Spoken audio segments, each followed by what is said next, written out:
Tafsir al-Tabari, Tabari Exegesis, by Muhammad ibn Jarir al-Tabari. Translation by Muhammad Al-Amrani. In the name of God, the most compassionate, the most merciful. A blessing from God and a command. It was recited unto Abu Ja'far Muhammad ibn Jarir al-Tabari in the year 306, and he said, "All praise is due to God, whose wondrous tokens of wisdom have mastered all intellects, whose subtle proofs have confuted all reason, and the marvels of his artistry have cut off every plea of the deniers of truth, while the tongues of his evidence have cried out in the ears of all the worlds, bearing witness that he is God, besides whom there is no deity, the one who hath no equal to stand with him, nor any like to resemble him, nor any partner to support him, nor child nor parent, nor hath he ever had a consort, and none is comparable unto him. And witnessing that he is the Almighty One, before whose majestic power all tyrants are humbled, and the all-glorious, before whose might the most powerful of kings are brought low, and before the awe of his dominion the most revered do bow in dread, and to whom all creation submits in obedience, willingly or unwillingly, as God, exalted be his praise, and hallowed his names, hath said. And unto God prostrate themselves all who are in the heavens and on earth, willingly or unwillingly, as do their shadows in the mornings and the evenings." 13:15. Thus every existing thing is a summoner unto his oneness, and every perceptible thing a guide unto his lordship.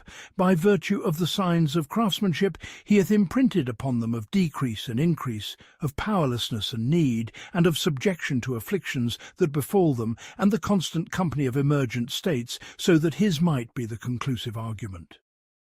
Then he followed that to which his signs had already borne witness, and confirmed that whose radiance had already illumined all hearts, with messengers whom he sent forth unto whomever he willed of his servants, as summoners to that whose truth was manifest unto them, and whose argument was established in their reason, so that men might have no argument against God after the coming of the messengers, 4:165, and so that men of wisdom and forbearance might take heed.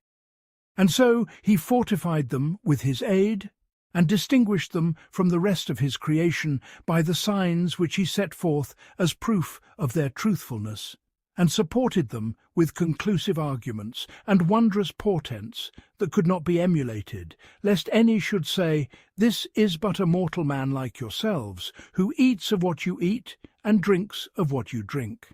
And if indeed you pay heed unto a mortal man like yourselves, you will surely be the losers." 23:33-34. Thus he made them envoys between himself and his creation, and trustees of his revelation. And he graced them with his bounty, and chose them for his message. Then, in the gifts he bestowed upon them, and the honours with which he favoured them, he established them in varying ranks and separate stations, and raised some of them above others in degrees distinct and disparate. Thus he honoured some with direct speech and intimate discourse, and supported others with the Holy Spirit, granting them the distinction of raising the dead, and healing those afflicted with infirmity and blindness. And he favoured our Prophet Muhammad, may God bless him and grant him peace, with the most sublime of degrees and the mightiest of ranks. For he endowed him from among the portions of his honour with the most excellent portion, and singled him out from among the degrees of prophethood for the most abundant share, and from among all followers and companions for the most plentiful allotment. And he sent him forth with the perfect call and the universal message, and he protected him in his solitude, and preserved him in his uniqueness from every obstinate tyrant and every rebellious Satan, until through him he made the faith manifest, and the path clear, and the signposts of truth firm, and erased the beacons of idolatry. And through him falsehood vanished, and error dissolved, as did the deceptions of Satan and the worship of idols and graven images, supported by a proof that endures throughout the ages and remains firm through all times and eras and is constant with the passing of months and years.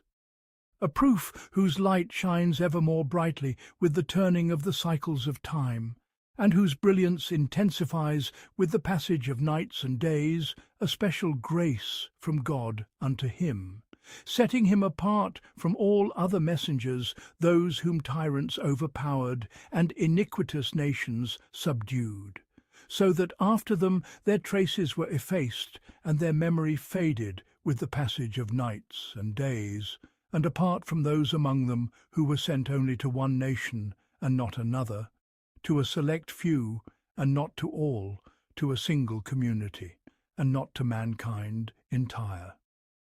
All praise, then, is due to God, who has ennobled us by our belief in him and honoured us by our following of him, and made us among those who profess and have faith in him, and in that to which he called and that which he brought. May God's purest blessings, his most excellent peace, and his most perfect salutations be upon him and upon his family. And now to proceed. Verily, among the most momentous of the virtues with which God has singled out the community of our Prophet, Muhammad, may God bless him and grant him peace, and the lofty stations with which he has graced them above all other communities, and the sublime honour with which he has favoured them, is his preservation for them. Exalted be his mention, and hallowed his names of his revelation and his scripture, which he has made a sign of the truth of their prophet's prophethood. May God bless him and grant him peace, and a clear token of the honour with which he distinguished him, and a conclusive argument through which he set him apart from every liar and impostor, and by which he drew a line between them and every denier and heretic, and through which he distinguished between them and every unbeliever and idolater. That scripture which were all who dwell between the horizons of the earth, jinn and men, small and great, to gather together to produce a single chapter like it, they could not produce its like, even if they were to support one another. He has made it for them a shining light in the deep darkness of ignorance, a brilliant meteor in the veils of doubt, a guiding beacon in the straying of paths, and a caller unto the ways of salvation and truth, whereby God guides all who seek his goodly acceptance unto paths of peace, and leads them out of the depths of darkness into the light by his leave, and guides them onto a straight way. 5:16. He has guarded it with an eye that never sleeps, and protected it with a pillar that can never be shaken. Its supports shall not weaken with the passing of days, nor shall its landmarks perish with the length of time. Its follower shall not stray from the straight path, nor shall its companion be lost from the ways of guidance. Whoever follows it is triumphant and guided, and whoever turns away from it is lost and goes astray. It is their sanctuary to which they turn in times of dispute, and their stronghold to which they retreat in times of calamity, and their fortress in which they seek protection from the whispers of Satan, and the wisdom of their sustainer by which they judge, and the decisive verdict between them to which they submit, and from which in full contentment they proceed. It is his rope, by holding fast, to which they are saved from perdition. O God, grant us then the grace to attain to the rightness of speech concerning its clear and its allegorical verses, its lawful and its unlawful, its general and its specific, its concise and its detailed, its abrogating and its abrogated, its outward and its inward, and the inner meaning of its signs, and the exegesis of its obscurities. And inspire us to hold fast to it, and to cling to its clear commandments, and to remain firm in submission to its allegorical verses. And dispose our hearts to gratitude for the blessing thou hast bestowed upon us in preserving it, and in the knowledge of its statutes. Verily, thou art the hearer of prayer, ever near to respond. And may God's blessings and peace be upon Muhammad, the Prophet, and upon his family, in abundant salutation. Know, then, O servants of God, may God have mercy upon you, that the most worthy object of devoted study, and the ultimate goal in the attainment of knowledge, is that wherein for God there is contentment with its learning, and for the learner a guidance unto the path of rectitude. And the most comprehensive of all such quests is the Book of God, in which there is no doubt, and his revelation in which there is no uncertainty. The one who recites it is triumphant, winning an abundant treasure and a noble reward, that scripture to which falsehood cannot come from before it or from behind it, a revelation from one who is all-wise, ever praised. And we, in explaining its inner meaning and elucidating the significations contained therein, shall, if God so wills, compose a book that is comprehensive of all that people need of its knowledge, all-encompassing, and rendering all other books on this subject sufficient. And in all of this, we shall report what has reached us of the consensus of the authorities on matters in which they have agreed, and their differences in matters in which they have disagreed, clarifying the underlying reasons for each of their schools of thought, and making plain that which is, in our view, the soundest of them, with the greatest possible conciseness and in the most succinct manner possible. And of God we ask for aid, and for grace to bring us near unto that which he loves, and to distance us from that which he disdains. And may God's blessings and peace be upon the choicest of his creation, and upon his family, in abundant salutation. And the first matter with which we shall begin our discourse is the clarification of those principles which are most deserving of precedence, and most worthy of being put forth before all others. And that is an exposition of the meanings within the verses of the Qur'an, by virtue of which confusion may enter the minds of those who have not undertaken the discipline of the Arabic sciences, and whose knowledge of the diverse modes of expression in natural eloquent tongues has not been firmly established. The discourse concerning the exposition of the accordance between the meanings of the Qur'an's verses and the meanings of the speech of those in whose tongue the Qur'an was revealed, and the demonstration that this from God, exalted be his mention, is the conclusive wisdom with a clarification of the excellence of the meaning by which the Qur'an is distinguished from all other speech. Abu Ja'far Muhammad ibn Jarir al-Tabari, may God have mercy upon him, said, Verily, among the greatest of the blessings of God, exalted be his mention, upon his servants, and the most momentous of his favours upon his creation, is the gift of eloquence, which he has bestowed upon them, through which they make plain the innermost thoughts of their hearts, and by which they indicate the resolves of their souls. For by it he has loosened their tongues, and made easy for them that which was difficult. Through it they profess his oneness, and by it they glorify and sanctify him. Through it they attain to their needs, and by it they converse among themselves, and thus come to know one another, and transact their affairs. Then he, exalted be his mention, in what he granted them of this gift, established them in strata, and raised some of them above others in degrees, between the eloquent orator who speaks at length, and the one of fluent tongue who speaks with refinement, and the one who is silenced, unable to make himself clear, and the one who stammers, unable to express what is in his heart. And he made the highest of them in station, and the most elevated of them in rank, to be the one most masterful in conveying what he intended, and the most clear in expressing his thoughts. Then, in his revelation and the clear verses of his book, he made known to them the excellence of the eloquence with which he had favoured them, over those whom he had distinguished them from, namely the mute and the one of halting tongue. For he, the exalted, said, Or do you worship one who is brought up among ornaments, and who in dispute is not clear? 43:18. Thus it has become clear to those with understanding, and manifest to those with minds of insight, that the superiority of the people of eloquence over the mute and the one of halting tongue lies in the greater ability of the former to make plain what he wishes to express, and the impediment of the latter's tongue from conveying what he attempts to make plain.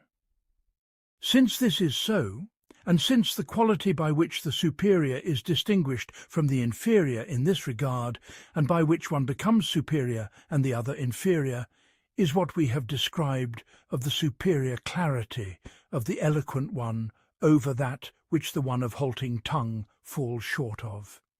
And since this quality varies in degree and differs in its ultimate limits, then there is no doubt that the highest of all stations of eloquence in rank, and the most sublime of its levels, is that which is most effective for the needs of the one expressing himself, most clear in conveying the intent of its speaker, and most accessible to the understanding of its hearer. And if it should transcend that measure, and rise above the capacity of mankind, and all of creation be unable to bring forth its like, then it becomes a proof and a sign for the messengers of the One, the overpowering, just as a proof, and a sign for them was the raising of the dead and the healing of the leper and the blind, by virtue of its rising above the capacities of the highest stations of the physician's art, and the most elevated levels of the healer's craft, unto that which all the worlds are powerless to achieve. And as a proof and a sign for them was the traversing of a 2-month journey in a single night, by virtue of its rising above the capacity of mankind, and the impossibility of its like for all of creation, even though they are capable of traversing a short distance and able to accomplish a small part thereof. Since what we have described is as we have described it, then it is manifest that there is no expression more clear, nor wisdom more profound, nor speech more elevated, nor discourse more noble than an expression and a speech with which a man challenged a people in an age when they were the masters of the art of oratory and eloquence, of the composition of poetry and prose, of rhymed prose and soothsaying, challenged every orator and eloquent man among them, every poet and master of prose, and every purveyor of rhymed prose and soothsaying, and he exposed the folly of their intellects, belittled their minds, renounced their religion, and summoned all of them to follow him, to accept his message, to believe in him, and to affirm that he was a messenger to them from their sustainer. And he informed them that the proof of the truth of his words and the argument for the reality of his prophethood was the clear expression, the wisdom, and the criterion which he brought to them, in a tongue like their own tongues, and with a speech whose meanings accorded with the meanings of their own speech. Then he announced to all of them that they were powerless to bring forth the like of a part of it, and deficient in the ability to do so. And all of them acknowledged their powerlessness, and submitted to him in belief, and bore witness against themselves of their deficiency. All save those among them who feigned ignorance and blindness, and were arrogant and scornful, and thus attempted to undertake what they knew they were powerless to achieve, and sought what they were certain they could not attain. And so they revealed the weakness of their minds, which had been hidden, and the inadequacy of their tongues, which had been concealed, and produced that which even the feeble fool and the ignorant dolt would not fail to produce, saying, By the grinding grinders, and the kneading kneaders, then the baking bakers, then the crumbling crumblers, and the morsel swallowing swallowers, and other such follies that resembled his false claim. Since the differing ranks of eloquence and the varying stations of discourse are as we have described them before, and since God, exalted be his mention and hallowed his names, is the most wise of the wise and the most forbearing of the forbearing, it is known that the most clear of all expressions is his expression, and the most excellent of all speech is his speech, and that the measure of the excellence of his expression, exalted be he, over the expression of all his creation, is as his excellence over all his servants. Since this is so, and since one who addresses another with that which the addressee does not understand, is not making himself clear, it is known that it is not permissible that God, exalted be he, should address any of his creation except with that which the addressee understands, nor that he should send to any of them a messenger with a message except in a tongue and with an expression which the one to whom he is sent understands. For if the one addressed and the one to whom the message is sent does not understand what he is addressed with and what is sent to him, then his state before the address and before the coming of the message and after it is the same, since the address and the message have afforded him no new knowledge of which he was previously ignorant. And God, exalted be he, is far above addressing with an address or sending a message that confers no benefit upon the one addressed or sent to. For among us such is the act of the deficient and the frivolous, and God is exalted far above that. It is for this reason that he, exalted be his praise, has said in his decisive revelation, "And never have we sent forth any apostle otherwise than with his own people's tongue, so that he might make the message clear unto them." 14:4. And he said to his prophet, Muhammad, may God bless him and grant him peace. And we have not bestowed this scripture upon thee otherwise than to make clear unto them that wherein they differ, and as a guidance and a mercy for a people who will believe. 1664. Thus it is not possible for one to be guided by that of which he is ignorant. It has therefore become manifest through the evidence which we have adduced that every messenger of God, exalted be his praise, whom he sent to a people, he sent with the tongue of those to whom he was sent. And every scripture he revealed to a prophet, and every message he sent to a community, he revealed it in the tongue of those to whom he revealed it or sent it. It is thus clear from what we have said and described that the book of God which he revealed to our prophet, Muhammad, may God bless him and grant him peace, is in the tongue of Muhammad. May God bless him and grant him peace. And since the tongue of Muhammad, may God bless him and grant him peace, was Arabic, it is manifest that the Qur'an is Arabic. And with this, the decisive revelation of our sustainer has also spoken. For he, exalted be he, has said, Behold, we have sent it down as an Arabic Qur'an, so that you might use your reason. 12.2. And he has said, And verily, this is a revelation from the sustainer of all the worlds. The trustworthy Spirit has brought it down upon thy heart, so that thou mayest be of the warners in a clear Arabic tongue. 192, 195. And since the truth of what we have said is clear by virtue of the evidence we have cited and the proofs we have adduced, it is necessary that the meanings of the Book of God, revealed to our Prophet Muhammad, may God bless him and grant him peace, should be in accordance with the meanings of the speech of the Arabs and its outward form in harmony with the outward form of their speech, even if the Book of God is distinguished from it by the excellence through which it surpasses all other speech and expression, as we have described previously. Since this is so, then it is manifest given that there exists in the speech of the Arabs conciseness and abbreviation, and the sufficiency of implication over explicit statement, and of brevity over prolixity in certain situations, and the use of elaboration and expansion, of repetition and reiteration, and the expression of meanings through nouns rather than pronouns and concealment in certain circumstances, and speaking of the specific when the general is intended in outward form, and of the general when the specific is intended in outward form, and of the metaphorical when the literal is meant, and of the attribute when the subject is meant, and of the subject when the attribute is meant, and the placing forward of that which is posterior in meaning, and the placing backward of that which is prior in meaning, and being content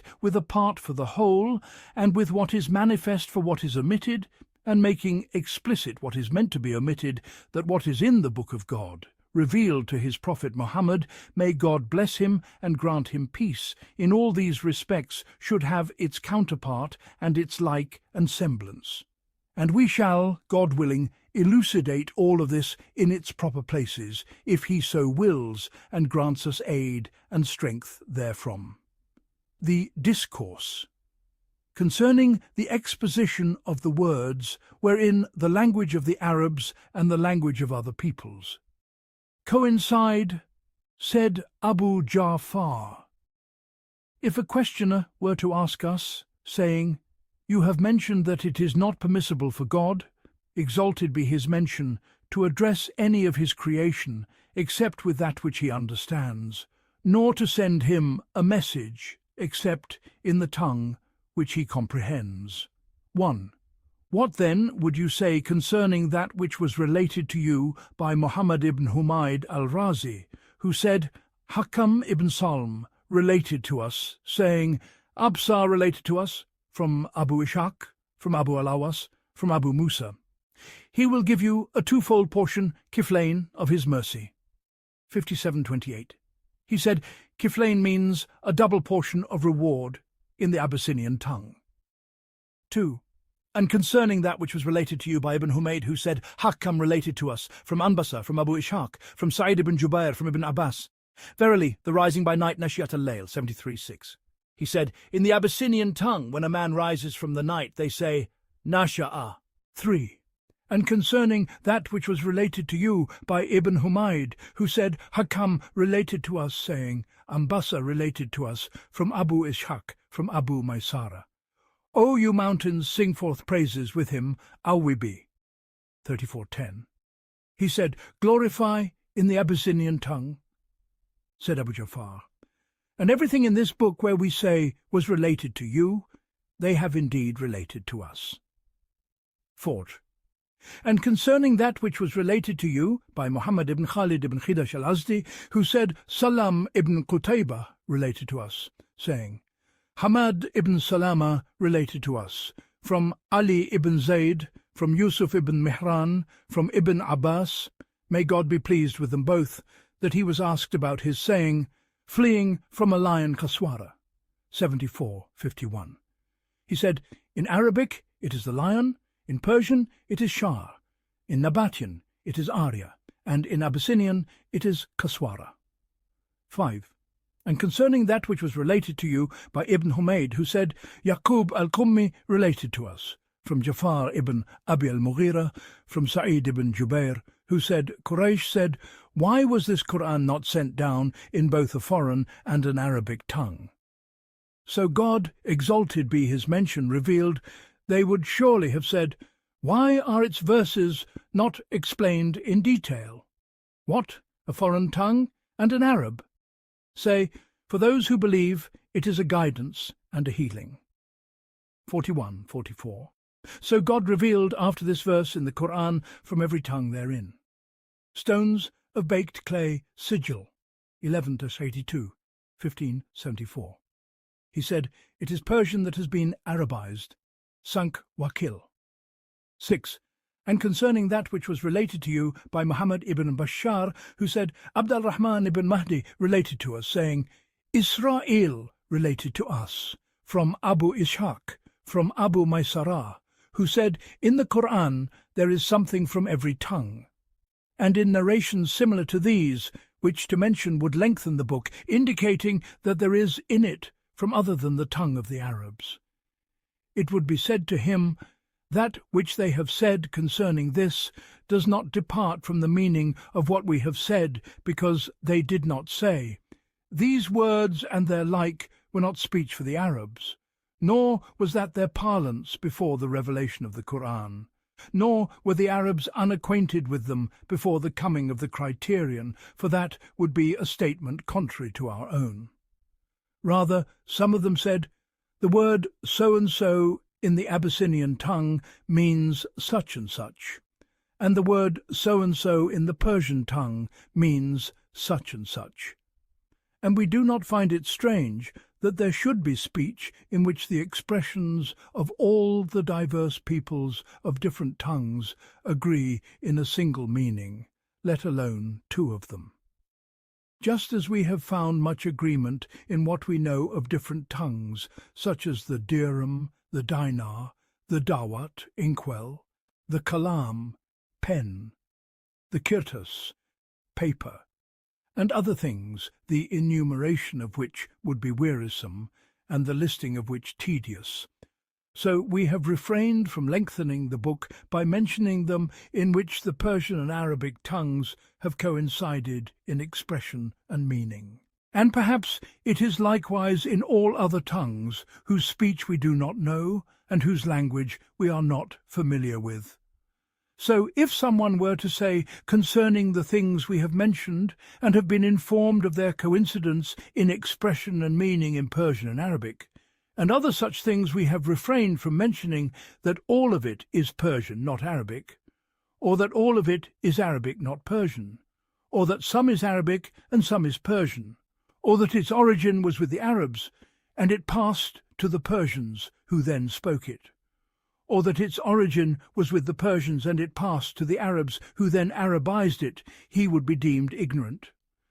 For the Arabs have no greater claim that the origin of this passed from them to the Persians, nor are the Persians more entitled to claim that the origin of this passed from them to the Arabs, since the use of it, with a single expression and a single meaning, is found in both peoples.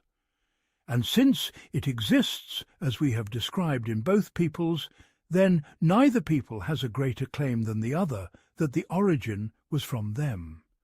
And he who claims that the origin of this was from one of the two peoples to the other is claiming a matter whose true reality cannot be reached except by a report that necessitates certainty, removes doubt, and whose truthfulness leaves no excuse.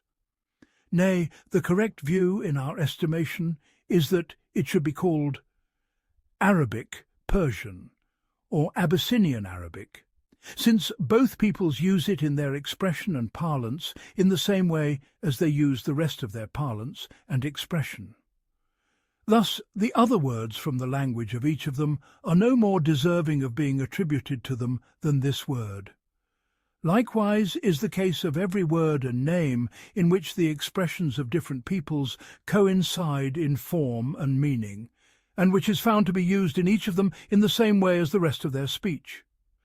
The manner of ascribing it to each of them is as we have described concerning the dirham, the dinar, the dawat, and the kalam, in which the tongues of the Persians and the Arabs have coincided with the same expressions and the same meaning, in that it deserves to be ascribed to each of these peoples by way of conjunction and combination. And this is the meaning of the statement we have related from those who spoke of the words that appeared at the beginning of this chapter, in that some of them attributed some of them to the Abyssinian tongue, some to the Persian tongue, and some to the Roman tongue. For he who attributed any of this to what he attributed it to did not deny by his attribution of it to what he attributed it to that it was also Arabic. Nor did any of them who said it is Arabic deny that it was also deserving of attribution to any other people from whose language it may be, from among the other nations. An affirmation is only evidence for a negation in meanings that cannot coexist, as when one says, so-and-so is standing, thereby indicating that he is not sitting, and other such things whose coexistence is impossible due to their incompatibility. As for what may coexist, it is outside this meaning. Such is the statement of one who says, "So-and-so is standing and speaking to so-and-so." For in affirming his standing, there is no indication of the negation of his speaking to another, due to the possibility of their coexistence in a single state, in a single person. Thus, one who says this is truthful if his companion is as he has described him. Likewise is what we have said concerning the words we have mentioned, and it is not impossible that some of them be Arabic and Persian, and some Abyssinian and Arabic, since the use of them is found in both peoples. So he who attributes what he attributes of that to one of the two peoples, or both of them, is correct and not in error. And if one of obtuse mind should think that the coexistence of this in speech is impossible, just as it is impossible in the lineages of the sons of Adam, then he has thought out of ignorance. For the lineages of the sons of Adam are restricted to one of the two parties and not the other, due to the saying of God, exalted be his mention, "Call them by their fathers' names, that is more just in the sight of God." 33:5.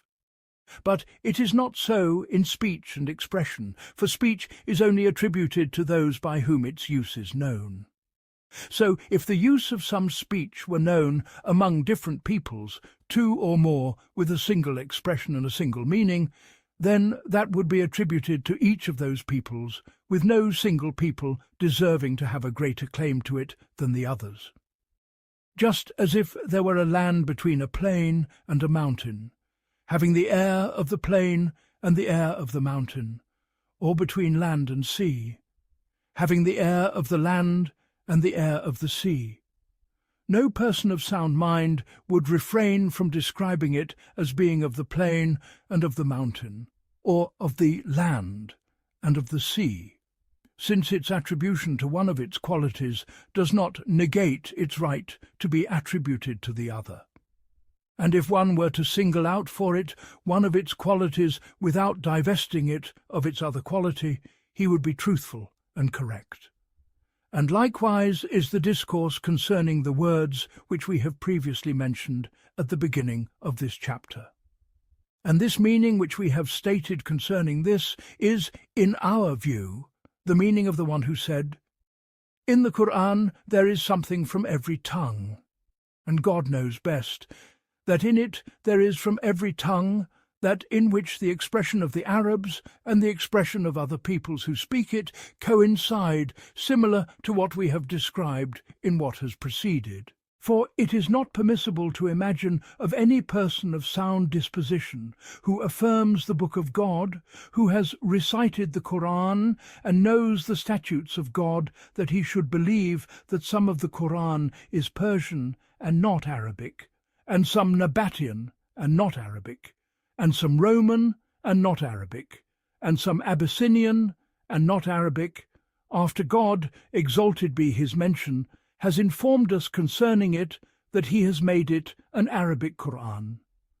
For if that were the case, then the statement of one who says, "The Qur'an is Abyssinian or Persian," and the attribution by one who attributes it to one of the tongues of the peoples, some of which it is in, besides the Arabs, would be no more deserving of being deemed an exaggeration than the statement of one who says, "It is Arabic." Nor would the statement of one who says, "It is Arabic," be more deserving of being correct and sound than the statement of one who attributes it to one of the peoples we have mentioned, since that which is in it from the tongues of peoples other than the Arabs is on par with that which is in it from the tongue of the Arabs. And if that is so, then it is manifest that he is in error, who claims that the early scholars who said, "In the Qur'an there is something from every tongue," meant by their statement that in it there is expression that is not Arabic, and that cannot be attributed to the tongue of the Arabs.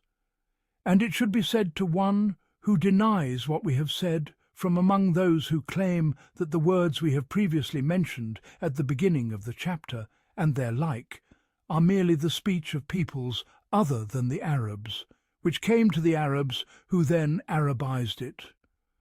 What is your proof for the truth of what you have said concerning this, from a source that must be submitted to, for you know that others have opposed you in this and have said something contrary to your statement? And what is the difference between you and one who counters you in this and says, these words and other words like them are originally Arabic, but they passed to the other peoples who then spoke some of them in their own tongues from a source that must be submitted to? For he will not say anything concerning one of these points without being compelled to admit the like of it concerning the other. And if he should rely in this on the sayings of the early scholars, some of which we have mentioned and their like, he will be asked just as we ask the one who interpreted them according to his own interpretation, for that which has already been clarified. And it will be said to him, what do you deny in the possibility that he among them who attributed any of this to one of the peoples other than the Arabs, only attributed it to one of its two attributions to which it is entitled, without negating from it the other attribution? Then it will be said to him, do you think that one who says of a land that is of the plains and of the mountains, it is of the plains, without denying that it is also of the mountains, or who says it is of the mountains, without rejecting that it is also of the plains, is he thereby negating from it the other quality by his statement? If he says yes, he denies his own reason, and if he says no, it will be said to him, then what do you deny in the possibility that the statement of him who said of sigil, it is Persian, and of kistas, it is Roman, is of a similar nature? And he will be asked for the difference between the two, and he will not be able to say anything concerning one of them without being compelled to admit the like of it concerning the other. The discourse concerning the language from among the languages of the Arabs in which the Qur'an was revealed, said Abu Ja'far, we have demonstrated with sufficient proof for one who is granted the grace to understand, the truth of the statement that God, exalted be his praise, revealed the entirety of the Qur'an in the tongue of the Arabs, to the exclusion of the tongues of all other peoples, and the falsity of the statement of him who claimed that some of it is not in the tongue and languages of the Arabs. We now say, since that is correct, concerning the demonstration thereof. In which of the tongues of the Arabs was it revealed? In all of them, or in some of them? For the Arabs, although the name Arabs unites all of them, have different tongues in their expression, and their speech and parlance is varied. And since that is so, and since God, exalted be his mention, has informed his servants that he has made the Qur'an Arabic, and that he has revealed it in a clear Arabic tongue, and since its outward form admits of both specificity and generality, we have no way to know what God, exalted be his mention, intended of its specificity or generality, except through the clarification of him to whom the clarification of the Qur'an was entrusted, namely the messenger of God. May God bless him and grant him peace. Since that is so, and since the reports from him, may God bless him and grant him peace, have come in abundance. 7. With what was related to us by Khalad ibn Aslam, who said, Anas ibn Iyad related to us from Abu Hazim, from Abu Salama, who said, I do not know it, except from Abu Huraira, that the messenger of God, may God bless him and grant him peace, said, the Qur'an was revealed in 7 modes. Ahruf. Disputing about the Qur'an is unbelief, 3 times. So whatever you know of it, act upon it, and whatever you are ignorant of, refer it to one who knows. 8. Ubayd ibn Asbat ibn Muhammad related to me, saying, My father related to us from Muhammad ibn Amr, from Abu Salama, from Abu Huraira, who said, the Messenger of God, may God bless him and grant him peace, said, the Qur'an was revealed in 7 modes, from one who is all-knowing, all-wise, all-forgiving, all-merciful. 9. Abu Quraib related to us, saying, Abdah ibn Sulaiman related to me, from Muhammad ibn Amr, from Abu Salama, from Abu Huraira, from the Prophet, may God bless him and grant him peace, the like of it. 10. Muhammad ibn Humayd al-Razi related to us, saying, Jarir ibn Abd al-Hamid related to us, from Mughira, from Wasil ibn Hayyan, from someone he mentioned, from Abu al-Ahwas, from Abdullah ibn Mas'ud, who said, the Messenger of God, may God bless him and grant him peace, said, the Qur'an was revealed in 7 modes. For each mode there is an outward and an inward meaning, and for each mode there is a limit, and for each limit there is a point of ascent. 11. Ibn Humayd related to us, saying, Mihran related to us, saying, Sufyan related to us, from Ibrahim al-Hajari, from Abu al-Ahwas, from Abdullah ibn Mas'ud, from the Prophet, may God bless him and grant him peace, the like of it. 12. Abu Quraib Muhammad ibn al-Ala related to us, saying, Abu Bakr ibn Ayyash related to us, saying, Asim related to us, from Zir, from Abdullah, who said, 2 men disagreed about a chapter, one saying, the Prophet, may God bless him and grant him peace, taught it to me thus, and the other saying, the Prophet, may God bless him and grant him peace, taught it to me thus. So they came to the Prophet, may God bless him and grant him peace, and informed him of this. He said, his face changed, and a man was with him who said, recite as you have been taught, and I do not know if it was something he was commanded or something he originated himself. For those who were before you were destroyed only by their differing with their prophets. He said, so each man among us departed, not reciting according to the recitation of his companion. This, or something to this effect. 13. Sa'id ibn Yahya ibn Sa'id al-Umawi related to us, saying, my father related to us, saying, Al-A'mash related to us, and Ahmad ibn Mani related to me, saying, Yahya ibn Sa'id al-Umawi related to us, from Al-A'mash, from Asim, from Zir ibn Hubaysh, who said, Abdullah ibn Mas'ud said, we disputed about a chapter of the Qur'an, one of us saying it was 35 verses, and the other 36. He said, so we went to the Messenger of God, may God bless him and grant him peace. And we found Ali in private conversation with him. He said, so we said, we have differed in recitation. He said, the face of the Messenger of God, may God bless him and grant him peace, reddened, and he said, those who were before you were destroyed only by their differing among themselves. He said, then he whispered something to Ali, and Ali said to us, the Messenger of God, may God bless him and grant him peace, commands you to recite as you have been taught. 14. Abu Quraib related to us, saying, Ubaidullah ibn Musa related to us, from Isa ibn Qirtas, from Zayd al-Qasar, from Zayd ibn Arqam, who said, we were with him in the mosque, and he spoke to us for a while.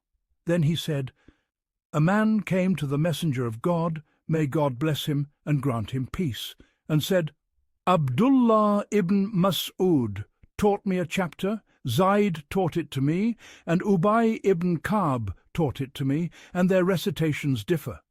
So, according to whose recitation should I recite? He said, the Messenger of God, may God bless him and grant him peace, remained silent. He said, and Ali was beside him, and Ali said, let every person recite as he has been taught. All of it is good and beautiful. 15.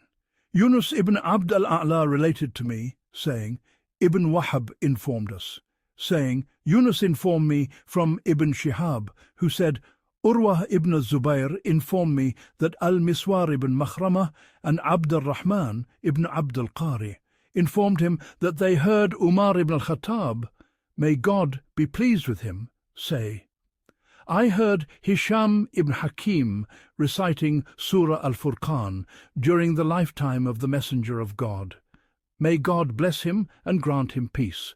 And I listened to his recitation. And lo, he was reciting it in many modes which the Messenger of God, may God bless him and grant him peace, had not taught me. I was about to seize him during the prayer, but I restrained myself until he concluded. When he had concluded, I grabbed him by his cloak and said, Whoa, who taught you this chapter that I heard you reciting? He said, The Messenger of God, may God bless him and grant him peace, taught it to me. I said, You have lied, for by God it was the Messenger of God, may God bless him and grant him peace, who taught me this chapter that I heard you reciting. So I led him away to the Messenger of God, may God bless him and grant him peace, and I said, O Messenger of God, I heard this man reciting Surah Al-Furqan in modes which you did not teach me, whereas you taught me Surah Al-Furqan. He said, So the Messenger of God, may God bless him and grant him peace, said, Release him, O Umar, recite, O Hisham. So he recited to him the recitation I had heard him recite, and the Messenger of God, may God bless him and grant him peace, said, Thus was it revealed. Then the Messenger of God, may God bless him and grant him peace, said, Recite, O Umar. So I recited the recitation which the Messenger of God, may God bless him and grant him peace, had taught me. And the Messenger of God, may God bless him and grant him peace, said, Thus was it revealed. Then the Messenger of God, may God bless him and grant him peace, said, Verily, this Qur'an was revealed in 7 modes, so recite what is easy for you thereof. 16. Ahmad ibn Mansur related to me, saying, Abd al-Samad ibn Abd al-Warith related to us, saying, Harb ibn Thabit of the Banu Sulaym related to us, saying, Ishaq ibn Abdullah ibn Abi Talha related to us from his father, from his grandfather, who said, A man recited in the presence of Umar ibn al-Khattab, may God be pleased with him, and he corrected him. He said, I recited to the Messenger of God, may God bless him and grant him peace, and he did not correct me. He said, So they disputed before the Prophet, may God bless him and grant him peace, and he said, O Messenger of God, did you not teach me the verse so-and-so? He said, Indeed. He said, And something entered the heart of Umar, and the Prophet, may God bless him and grant him peace, perceived it in his face. He said, So he struck his chest and said, Away, O Satan. He said it 3 times. Then he said, O Umar, verily all of the Qur'an is correct, so long as you do not make a verse of mercy into one of punishment, or a verse of punishment into one of mercy. 17. Ubaydullah ibn Muhammad al-Firyabi related to us, saying, Abdullah ibn Maymun related to us, saying, Ubaydullah, meaning Ibn Omar, related to us, from Nafi, from Ibn Omar, who said, Umar ibn al-Khattab, may God be pleased with him, heard a man reciting the Qur'an, and he heard a verse recited differently from how he had heard it from the Prophet, may God bless him and grant him peace. So Umar brought him to the Prophet, may God bless him and grant him peace, and said, O Messenger of God, this man recited the verse so-and-so. The Messenger of God, may God bless him and grant him peace, said, The Qur'an was revealed in 7 modes, all of which are healing and sufficient. 18. Yunus ibn Abd al-Ala related to me, saying, Ibn Wahb informed us, saying, Hisham ibn Sa'd informed me, from Ali ibn Abi Ali, from Zubayd, from Alqamah al-Nakhai, who said, when Abdullah ibn Mas'ud was leaving Kufa, his companions gathered around him, and he bid them farewell. Then he said, do not dispute about the Qur'an, for it does not differ, nor does it perish, nor does it change with frequent recitation.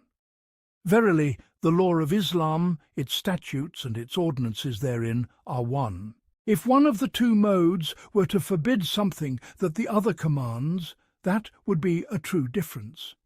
But it encompasses all of that. The statutes do not differ therein, nor the ordinances, nor any of the laws of Islam. And indeed I have seen us disputing about it in the presence of the Messenger of God, may God bless him and grant him peace, and he would command us to recite to him, and he would inform us that we had all recited well. And if I knew of anyone more knowledgeable of what God revealed to his messenger than myself, I would seek him out, so that I might add his knowledge to my own.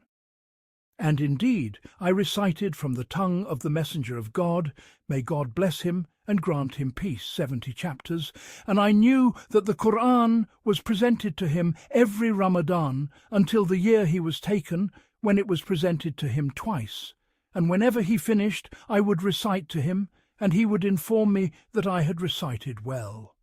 So whoever recites according to my recitation, let him not abandon it out of preference for another, and whoever recites according to any of these modes, let him not abandon it out of preference for another, for whoever denies a single verse has denied the whole of it. 19.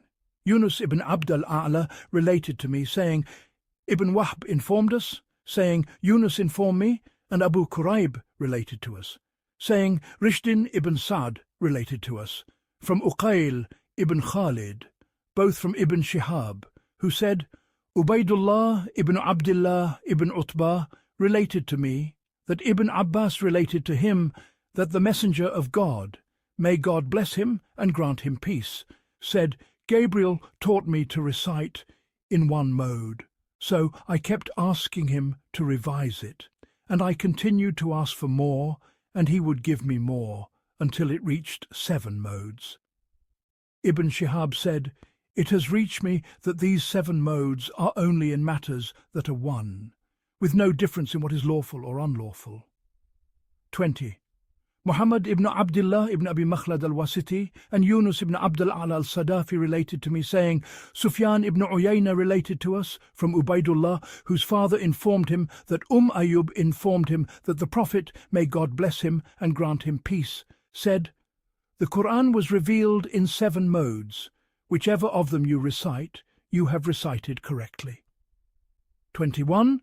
Ismail ibn Musa al-Suddi related to us, saying, Sharik informed us from Abu Ishaq, from Sulaiman ibn Surad, who traced it back to the Prophet, saying, 2 angels came to me, and one of them said, Recite. He said, In how many modes? He said, In 1 mode. He said, Ask for more, until he reached 7 modes. 22. Ibn al-Barqi related to us, saying, Ibn Abi Maryam related to us, saying, Nafi' ibn Yazid related to us, saying, Uqayl ibn Khalid related to me, from Ibn Shihab, from Ubaydullah ibn Abdullah, from Ibn Abbas, from the Messenger of God, may God bless him and grant him peace, who said, Gabriel taught me to recite the Qur'an in 1 mode, so I asked him for more, and he gave me more. Then I asked him for more, and he gave me more, until it reached 7 modes. 23. Al-Rabi' ibn Sulaiman related to me, saying, Asad ibn Musa related to us, saying, Sufyan related to us, from Ubaydullah ibn Abi Yazid, from his father, that he heard Ayyub narrate from the Prophet, may God bless him and grant him peace. And he mentioned the like of it, meaning the like of the hadith of Ibn Abi Makhlad. 24. Al-Rabi' related to us, saying, Asad related to us, saying, Abu al-Rabi' as-Samman related to us, saying, Ubaydullah ibn Abi Yazid related to me, from his father, from Ayyub, that she heard the Prophet, may God bless him and grant him peace, say, "The Qur'an was sent down in 7 modes, so whichever you recite, you have recited correctly." 25. Abu Quraib related to us, saying, Yahya ibn Adam related to me, saying, Israel related to us, from Abu Ishaq, from a certain man of the Ab tribe, said Abu Ja'far, his name has escaped me, from Sulayman ibn Surad, from Ubay ibn Ka'b, who said, I went to the mosque and heard a man reciting. So I said, who taught you this recitation? He said, the Messenger of God, may God bless him and grant him peace. So I took him to the Messenger of God, may God bless him and grant him peace, and said, have this man recite. He said, so he recited, and he said, you have recited well. He said, so I said, but you taught me to recite it thus and thus. He said, and you too have recited well. He said, so I said, you have recited well, you have recited well. He said, so he struck his hand upon my chest and said, O God, remove doubt from Ubay. He said, and I broke into a sweat, and my heart was filled with awe. Then he said, the 2 angels came to me, and one of them said, recite the Qur'an in 1 mode, and the other said, ask for more. So I said, give me more. He said, recite it in 2 modes, until it reached 7 modes, and he said, recite it in 7 modes. 26. Muhammad ibn Bashar related to us, saying, Ibn Abi Adi related to us, and Abu Quraib related to us, saying, Muhammad ibn Maymun al-Zafarani related to us both, from Humayd al-Tawil, from Anas ibn Malik, may God be pleased with him, from Ubay ibn Ka'b, may God be pleased with him, who said, nothing has troubled my heart since I embraced Islam, except that I recited a verse, and a man recited it differently from my recitation. So I said, the Messenger of God, may God bless him and grant him peace, taught it to me thus. And the man said, the Messenger of God, may God bless him and grant him peace, taught it to me thus. So I came to the Messenger of God, may God bless him and grant him peace, and said, did you teach me to recite the verse so-and-so? He said, indeed. The man said, did you not teach me to recite the verse so-and-so? He said, indeed, for Gabriel and Michael, peace be upon them, came to me. Gabriel sat on my right and Michael on my left. Gabriel said, recite the Qur'an in a single mode. Michael said, ask him for more. Gabriel said, recite the Qur'an in 2 modes. Michael said, ask him for more. Until he reached 6 or 7, the doubt is from Abu Quraib, while Ibn Bashar said in his narration, until he reached 7 modes, without any doubt, and all are healing and sufficient. The wording of the narration is that of Abu Quraib. 27.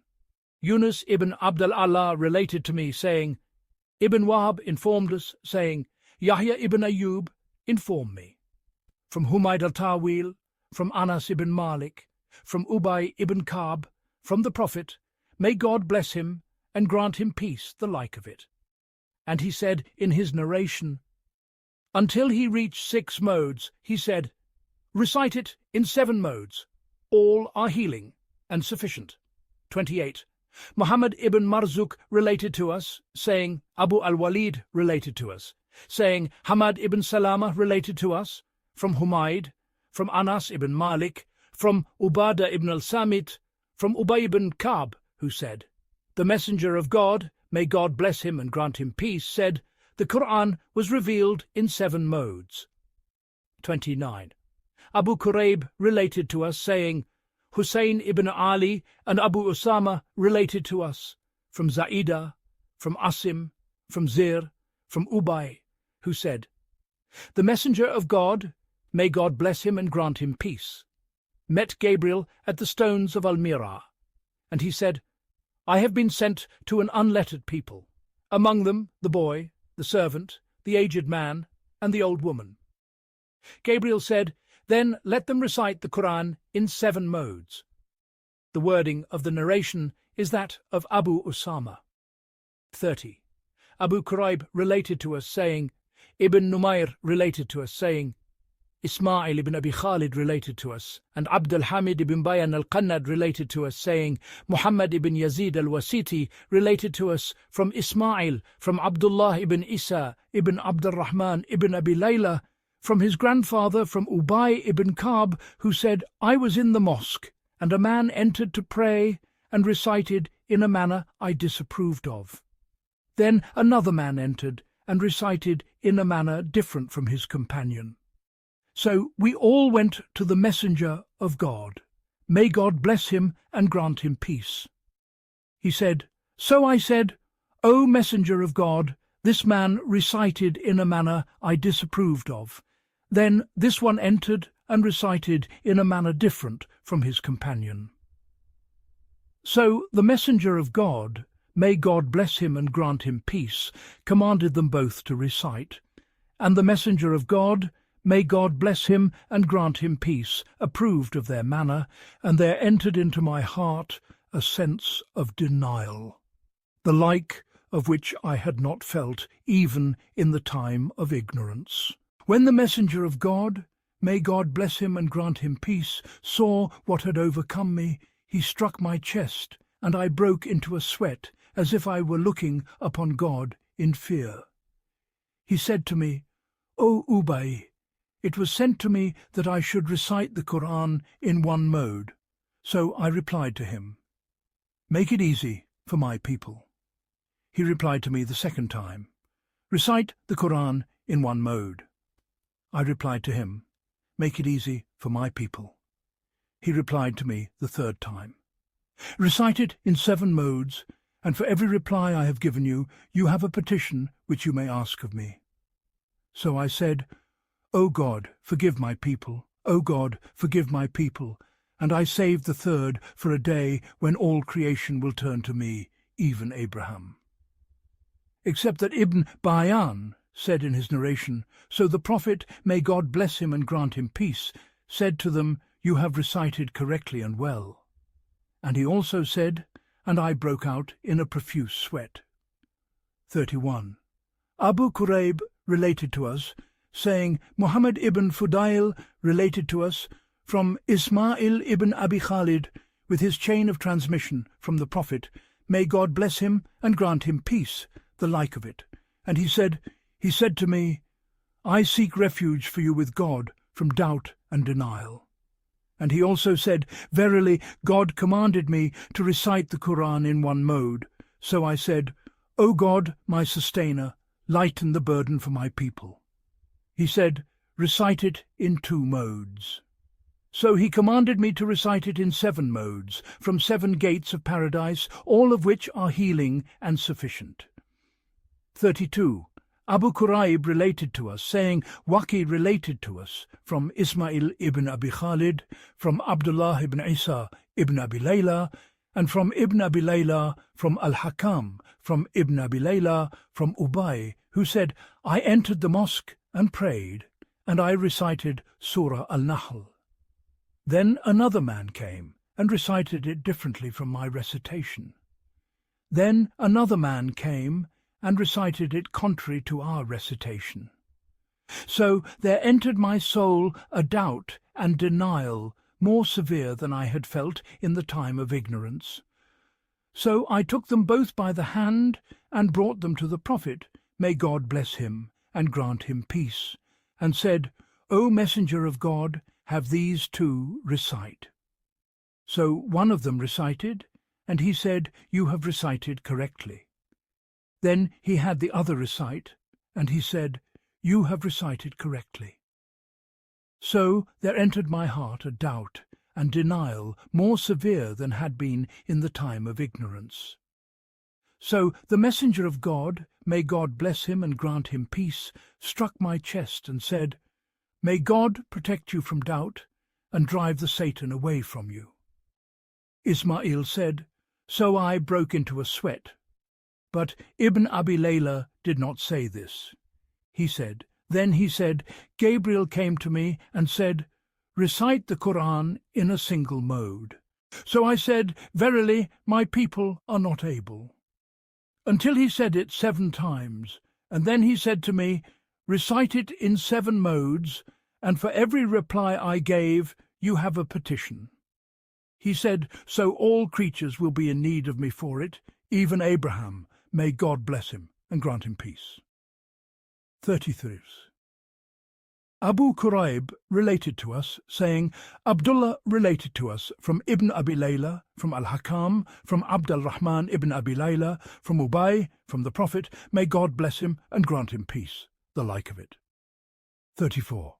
Ahmad ibn Muhammad al-Tusi related to me, saying, Abd al-Samad related to us, saying, my father related to me, saying, Muhammad ibn Juhada related to us from Al-Hakam, who is Ibn Utaybah from Mujahid, from Ibn Abi Layla, from Ubay ibn Ka'b, who said, Gabriel came to the Prophet, may God bless him and grant him peace, while he was at the pool of the Banu Gifar, and said, verily God, the Blessed and Exalted, commands you to have your people recite the Qur'an in 7 modes, and whoever recites in one of them has recited as it was revealed.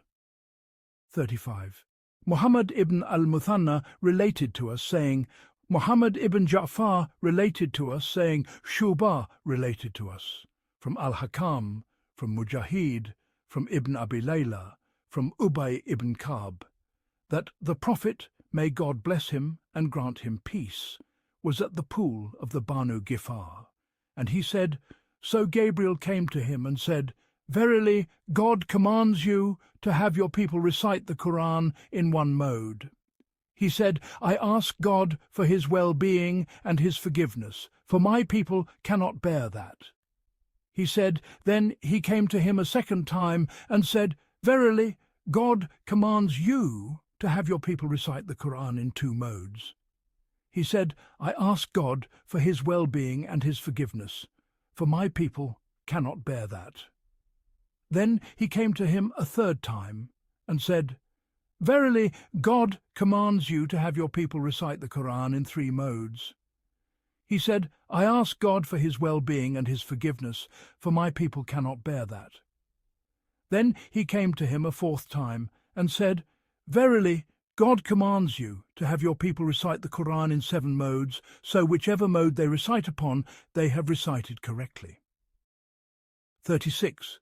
Muhammad ibn al-Muthanna related to us, saying, Ibn Abi Adi related to us, from Shubah, from Al-Hakam, from Mujahid, from Ibn Abi Layla, who said, Gabriel came to the Prophet, may God bless him and grant him peace, at the pool of the Banu Gifar.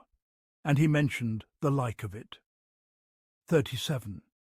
Abu Quraib related to us, saying, Musa ibn Dawud related to us, saying, Shubah related to us, and Al-Hasan ibn Arafah related to us, saying, Shababa related to us, saying, Shubah related to us from Al-Hakam, from Mujahid, from Ibn Abi Layla, from Ubay ibn Ka'b, from the Prophet, may God bless him and grant him peace, the like of it.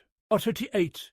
Yunus ibn Abd al-A'la related to me, saying, Ibn Wahb informed us, saying, Hisham ibn Sa'd informed me, from Ubaydullah ibn Umar, from Abd al-Rahman ibn Abi Layla, from Ubay ibn Ka'b, that he said, I heard a man reciting in Surah An-Nahl a recitation that differed from my own. Then I heard another reciting it with a recitation that differed from that. So I took them both to the Messenger of God, may God bless him and grant him peace, and said, I heard these 2 reciting in Surah Al-Nahl, and I asked them who had taught them, and they said, the Messenger of God, may God bless him and grant him peace. So I said, I shall certainly take you both to the Messenger of God. May God bless him and grant him peace. Since you have differed from what the Messenger of God, may God bless him and grant him peace, taught me. The Messenger of God, may God bless him and grant him peace, said to one of them, recite. So he recited, and he said, "You have recited well." Then he said to the other, "Recite." So he recited, and he said, "You have recited well." Ubay said, "So I found in my soul the whisperings of Satan, until my face reddened, and the messenger of God, may God bless him and grant him peace, recognized that in my face. So he struck his hand upon my chest, and said, O God, drive the Satan away from him. O Ubay, one came to me from my sustainer, and said, Verily, God commands you to recite the Qur'an in a single mode. So I said, My Lord, lighten the burden for me. Then he came to me a second time and said, Verily, God commands you to recite the Qur'an in a single mode. So I said, My Lord, lighten the burden for my people.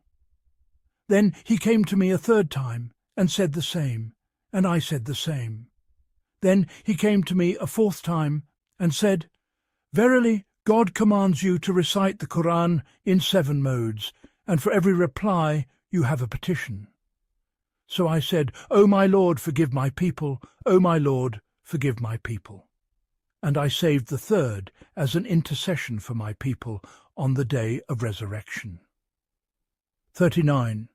Muhammad ibn Abd al-A'la as-San'ani related to us, saying, Al-Mu'tamir ibn Sulaiman related to us, saying, I heard Ubaydullah ibn Umar from Sayyar Abu al-Hakam, from Abd al-Rahman ibn Abi Layla, who traced it back to the Prophet, may God bless him and grant him peace.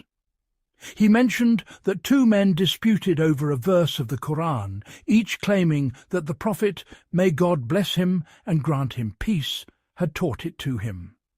So they recited before Ubay, and Ubay disagreed with them. So they all went to recite before the Prophet, may God bless him and grant him peace. And he said, O Prophet of God, we have differed over a verse of the Qur'an, and each of us claims that you taught it to him. So he said to one of them, Recite. He said, So he recited, and he said, You have recited correctly. And he said to the other, Recite. So he recited differently from his companion, and he said, You have recited correctly. And he said to Ubay, Recite. So he recited, and he differed from them both, and he said, You have recited correctly. Ubay said, So there entered into me such doubt concerning the affair of the messenger of God, may God bless him and grant him peace, as had entered me concerning the affair of the time of ignorance.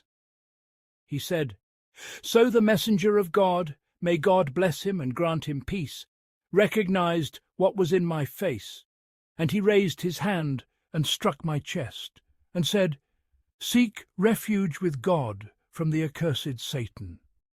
He said, So I broke into a sweat, and it was as if I were looking upon God in fear.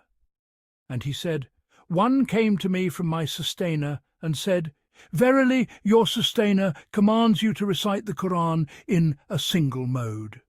So I said, My Lord, lighten the burden for my people.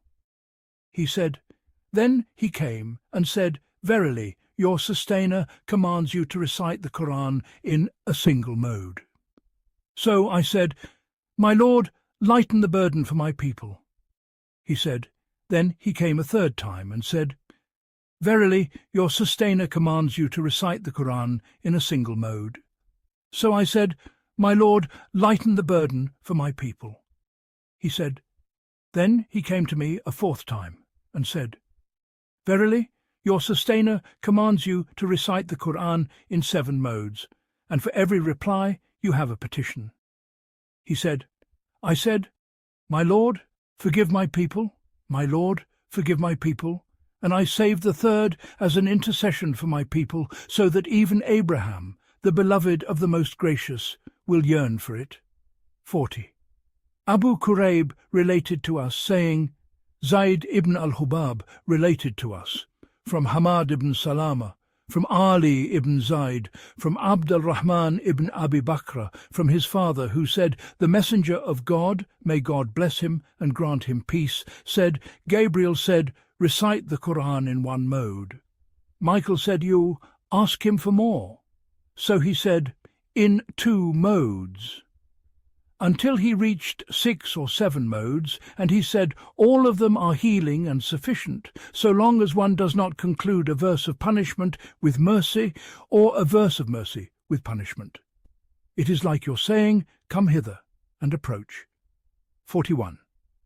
Yunus ibn Abd al-A'la related to me, saying, Ibn Wahb informed us, saying, Sulaiman ibn Bilal informed me, from Yazid ibn Khusayfa, from Busr ibn Sa'id, that Abu Juhayyanwam al-Salsari de Tafsir Ansari informed him that 2 men differed over a verse of the Qur'an, one saying, I received it from the Messenger of God, may God bless him and grant him peace, and the other saying, I received it from the Messenger of God, may God bless him and grant him peace. So they asked the Messenger of God, may God bless him and grant him peace, about it. And the Messenger of God, may God bless him and grant him peace, said, Verily, the Qur'an was revealed in 7 modes, so do not dispute about the Qur'an, for disputing therein is unbelief. 42. Yunus related to us, saying, Sufyan informed us from Amr ibn Dinar, who said, the Prophet, may God bless him and grant him peace, said, the Qur'an was revealed in 7 modes, all of which are healing and sufficient. 43. Yunus related to me, saying, Ibn Wahb informed us, saying, Sulaiman ibn Bilal informed me, from Abu Isa ibn Abdullah ibn Mas'ud, from his father, from his grandfather, Abdullah ibn Mas'ud, that the Messenger of God, may God bless him and grant him peace, said, I have been commanded to recite the Qur'an in 7 modes, all of which are sufficient and healing. 44. Ahmad ibn Hazim al-Ghifari related to us, saying, Abu Nu'aym related to us, saying, Abu Kalda related to us, saying, Abu al-Aliya related to me, who said, from every group of 5 a man recited to the Messenger of God, may God bless him and grant him peace, and they differed in their dialect, but he approved of all their recitations, and the Banu Tamim were the most eloquent of the people. 45. Amr ibn Uthman al-Uthmani related to us, saying, Ibn Abi Uwais related to us, saying, my brother related to us, from Sulaiman ibn Bilal, from Muhammad ibn Ajlan, from al-Maqburi, from Abu Huraira, may God be pleased with him, that the Messenger of God, may God bless him and grant him peace, said, verily this Qur'an was revealed in 7 modes, so recite, and there is no harm, but do not conclude a mention of mercy with punishment, nor a mention of punishment with mercy. 46.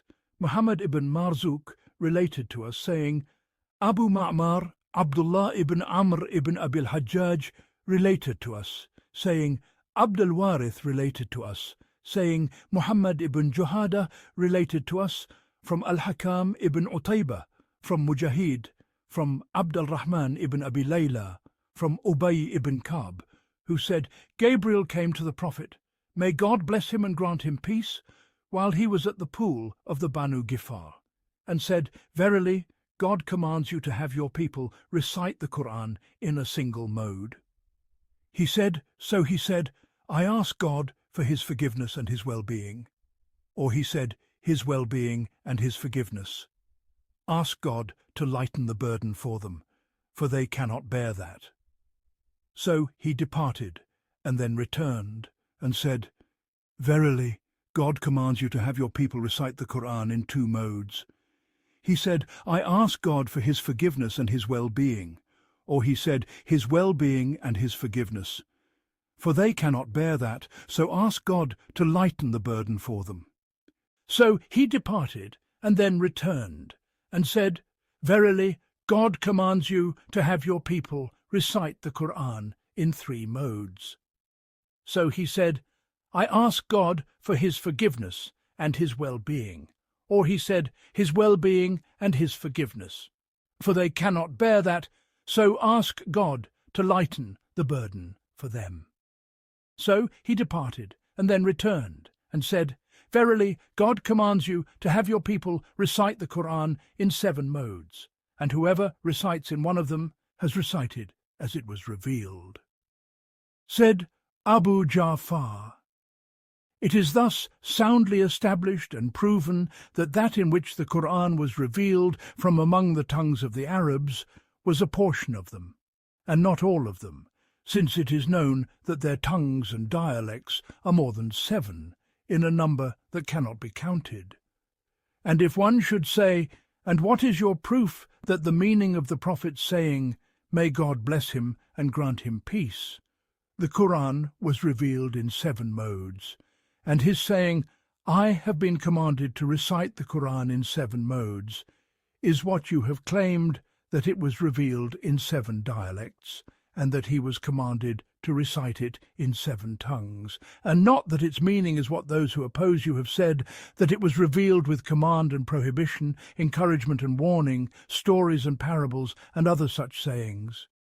For you know that this was said by some of the early generations of the community, and the best of the imams.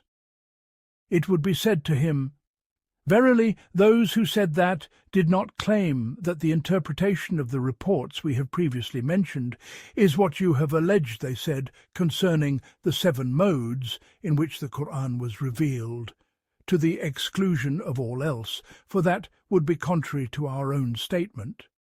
Rather, they informed that the Qur'an was revealed in 7 modes, meaning thereby that it was revealed in 7 aspects.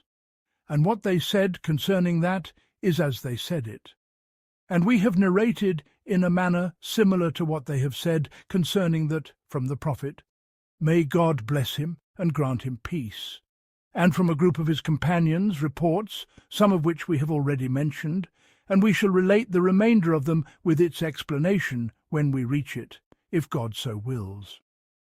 As for what we have previously mentioned of that, it is the report of Ubay ibn Ka'b, from the narration of Abu Kurayb, from Ibn Fudail, from Ismail ibn Abi Khalid, in which he mentioned from the Prophet, may God bless him and grant him peace, that he said, I have been commanded to recite the Qur'an in 7 modes, from 7 gates of paradise.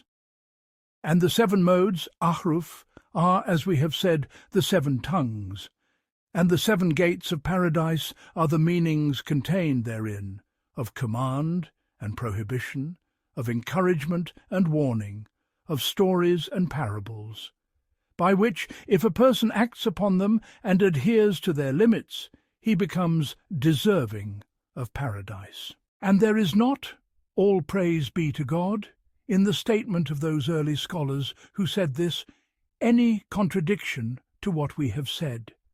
And the proof for the truth of what we have stated, that the meaning of the Prophet's saying, may God bless him and grant him peace. The Qur'an was revealed in 7 modes, is that it was revealed in 7 dialects, as has been set forth in the established narrations from Umar ibn al-Khattab, Abdullah ibn Mas'ud, Ubay ibn Ka'b, and all the others from whom we have previously related from the Prophet, may God bless him and grant him peace. At the beginning of this chapter is that they disputed about the Qur'an, and some of them differed with others in the recitation itself, not in the meanings contained therein, and that they sought the judgment of the Prophet, may God bless him and grant him peace, in the matter. And he had each man among them recite, and then he declared all of them to be correct in their recitation, despite its variation, to the point that some of them fell into doubt because of his declaring all of them correct. The Prophet, may God bless him and grant him peace, then said to the one among them who had doubted when he declared all of them correct, Verily, God has commanded me to recite the Qur'an in 7 modes. And it is known that their dispute in that wherein they disputed, had it been a dispute and a difference concerning what their recitations indicated of what is lawful and unlawful, of promise and threat and the like, it would have been impossible for him to declare all of them correct, and to command each reciter among them to adhere to his recitation in the manner that he recited it. For if it were permissible for that to be correct, it would necessitate that God, exalted be his praise, had commanded a specific act and made it obligatory in the recitation of one whose recitation indicated its obligation, and had forbidden that very act and prohibited it in the recitation of one whose recitation indicated its prohibition, and had permitted and allowed that very act, and granted his servants the choice to perform it or to leave it in the recitation of one whose recitation indicated a choice.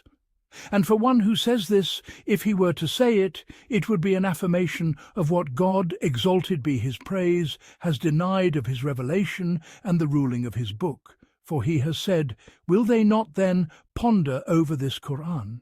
For if it had been from other than God, they would have found in it many a contradiction. 482. And in God's denial, exalted be his praise, of that in the ruling of his book, is the clearest proof that he did not reveal his book upon the tongue of Muhammad. May God bless him and grant him peace, except with a single consistent ruling for all his creation, not with differing rulings among them. And in the establishment of this truth is that which invalidates the claim of him who claimed contrary to our statement in the interpretation of the Prophet's saying, may God bless him and grant him peace. The Qur'an was revealed in 7 modes to those who disputed before him when they differed in their recitation. For he, may God bless him and grant him peace, commanded all of them to remain firm upon their recitation, and was pleased with the recitation of each reciter among them, despite its being contrary to the recitation of his opponents and disputants, and he declared it correct.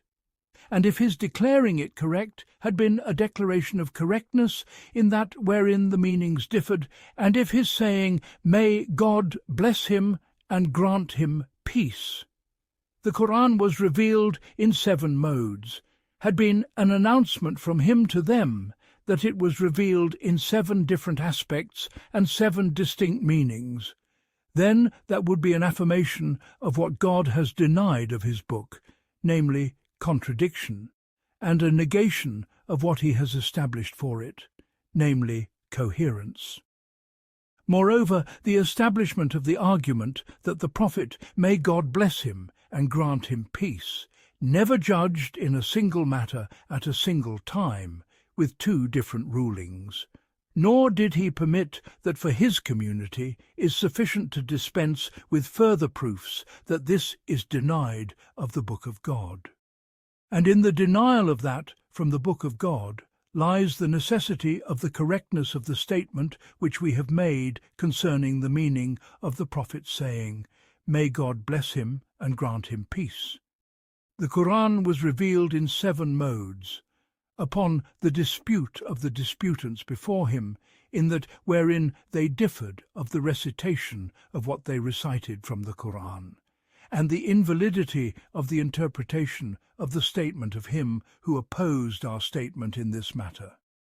And it is most likely that those who disputed in what they disputed of their recitation and sought the judgment of the Prophet, may God bless him and grant him peace, did not find it strange that God, exalted be his praise, should command his servants in his book and his revelation with what he willed, and forbid what he willed, and promise in what he loved of his acts of obedience, and threaten for his acts of disobedience, and decree for his prophet, and admonish him therein, and set forth parables for his servants therein, so as to cause one to dispute with another over his denial of hearing that from its reciter.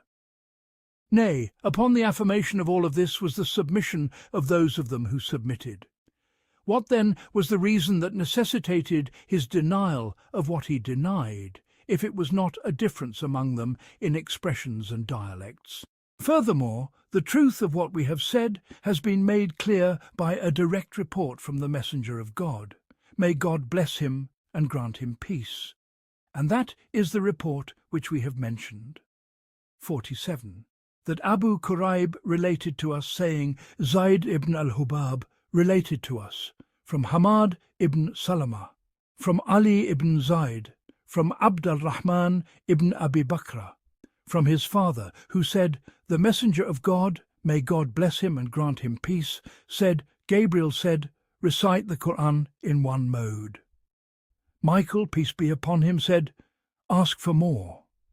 So he said, in 2 modes, until he reached 6 or 7 modes, and he said, all of them are healing and sufficient, so long as one does not conclude a verse of punishment with a verse of mercy, or a verse of mercy with a verse of punishment.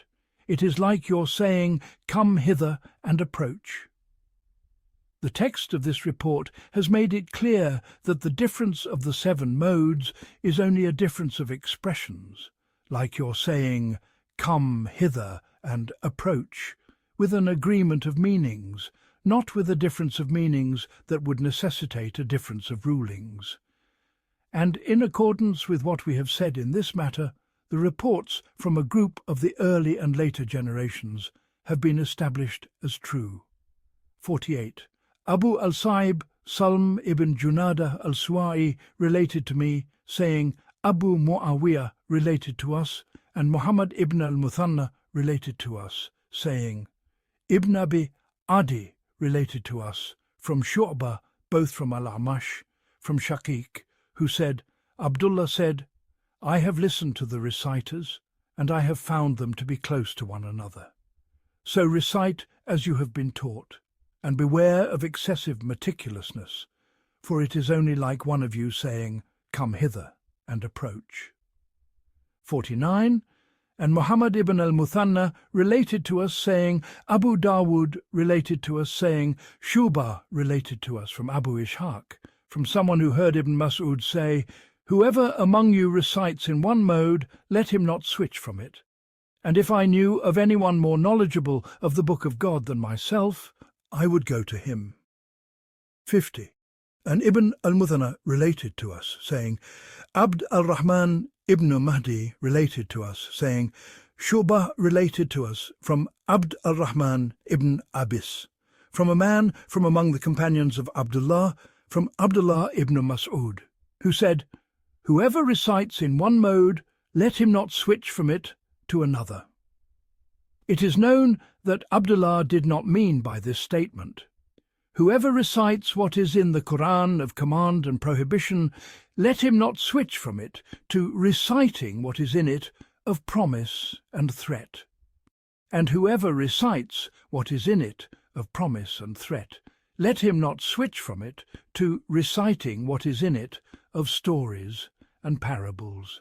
Rather, he meant, may God have mercy upon him, that whoever recites in his own mode, half, and his half, is his recitation, and thus the Arabs say of a man's recitation, the half of so-and-so, and they say of a letter from the disconnected letters of the alphabet, a half, just as they say of a poem from the poems of a poet. The word of so-and-so, let him not turn away from it to another out of preference for it. And whoever recites in the mode of Ubay, or in the mode of Zayd, or in the mode of one of the companions of the Messenger of God, may God bless him and grant him peace, who recited in one of the 7 modes, let him not turn away from it to another out of preference for it. For to disbelieve in a part of it is to disbelieve in all of it, and to disbelieve in one mode of it is to disbelieve in all of it, meaning by mode what we have described of the recitation of one who recited in one of the 7 modes. 51. And Yahya ibn Dawood al-Wasiti related to us, saying, Abu Usama related to us from Al-Amash, who said, Anas recited this verse, Verily, the rising by night is most potent for governing the heart, and most suitable for the heart's speech. 73.6. And one of the people said to him, O Abu Hamza, it is most upright, Aqwam. He said, most upright, Aqwam, most correct, Aswab, and most suitable, Ahya, are all one and the same. 52. Muhammad ibn Humayd al-Razi related to me, saying, Hakam related to us, from Ambasa, from Layth, from Mujahid. that he used to recite the Qur'an in 5 modes. 53. Ibn Humayd related to us, saying, Hakam related to us, from Anbasa from Salim, that Sa'id ibn Jubair used to recite the Qur'an in 2 modes. 54. Ibn Humayd related to us, saying, Jarir related to us from Mughira, who said Yazid ibn al-Walid used to recite the Qur'an in 3 modes. Do you think that he who claims that the interpretation of the Prophet saying, May God bless him and grant him peace, the Qur'an was revealed in 7 modes, is that it was revealed in the 7 aspects we have mentioned, of command, prohibition, promise, threat, debate, stories, and parables, would have believed that Mujahid and Sa'id ibn Jubair did not recite from the Qur'an except what was of its 2 aspects or 5 aspects, to the exclusion of its other meanings. If he had thought this of them, he would have thought of them something other than what they are known for of their station with respect to the Qur'an and their knowledge of the verses of the criterion. 55. And Yaqub ibn Ibrahim related to me, saying, Ibn Ulayya related to us, saying, Ayub related to us, from Muhammad, who said, I was informed that Gabriel and Michael came to the Prophet, may God bless him and grant him peace, and Gabriel said to him, Recite the Qur'an in 2 modes. Michael said to him, Ask for more. He said, Recite the Qur'an in 3 modes. Michael said to him, Ask for more. He said, until he reached 7 modes. Muhammad said, They do not differ in what is lawful or unlawful, nor in command or prohibition. It is like your saying, Come hither, approach, and draw near. He said, and in our recitation it was but 1 single blast sayha, 36:29-53, and in the recitation of Ibn Mas'ud, it was but 1 single shriek, Zakya, 56.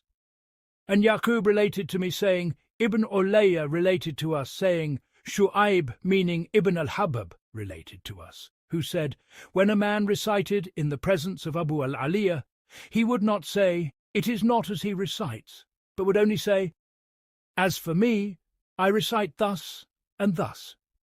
He said, So I mentioned this to Ibrahim al-Nakhai, and he said, I think your companion has heard, verily, whoever disbelieves in 1 mode of it has disbelieved in all of it. 57. Yunus ibn Abd al-A'la related to us, saying, Ibn Wahb informed us, saying, Yunus related to us from Ibn Shihab, who said, Sa'id ibn al-Musayyib informed me that he whom God, exalted be his mentioned as having said, It is but a mortal man who is teaching him. 16-103 was only led into temptation because he used to write down the revelation. The messenger of God, may God bless him and grant him peace, would dictate to him, all hearing, all knowing, or all glorious, all wise, or other such conclusions to the verses. Then the messenger of God, may God bless him and grant him peace, would be occupied away from him while he was upon the revelation, and he would ask the messenger of God, may God bless him and grant him peace, for clarification, saying, is it all glorious, all wise, or all hearing, all knowing, or all glorious, all knowing? The messenger of God, may God bless him and grant him peace, would say to him, whichever of those you have written, it is so. This led him into temptation, and he said, Muhammad has entrusted this to me, so I write what I wish. And this is what Sa'id ibn al-Musayyib mentioned to me of the 7 modes.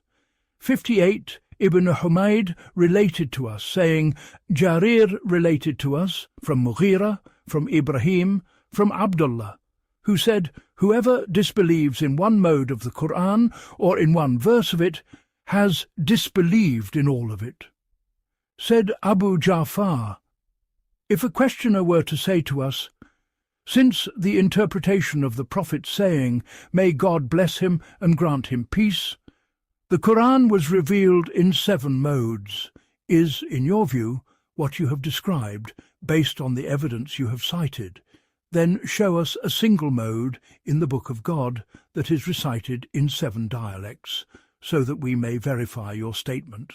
Otherwise, if you cannot find such a thing, it would be known by its absence that the statement of him who claimed that its interpretation is that it was revealed in 7 meanings, namely command, prohibition, promise, threat, debate, stories and parables, is correct, and your statement is invalid.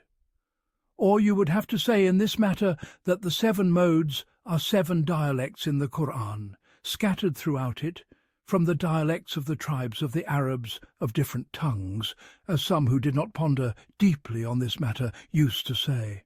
And thereby you would resort to a statement whose invalidity is not unknown to any person of reason, and whose error is not obscure to any person of intelligence.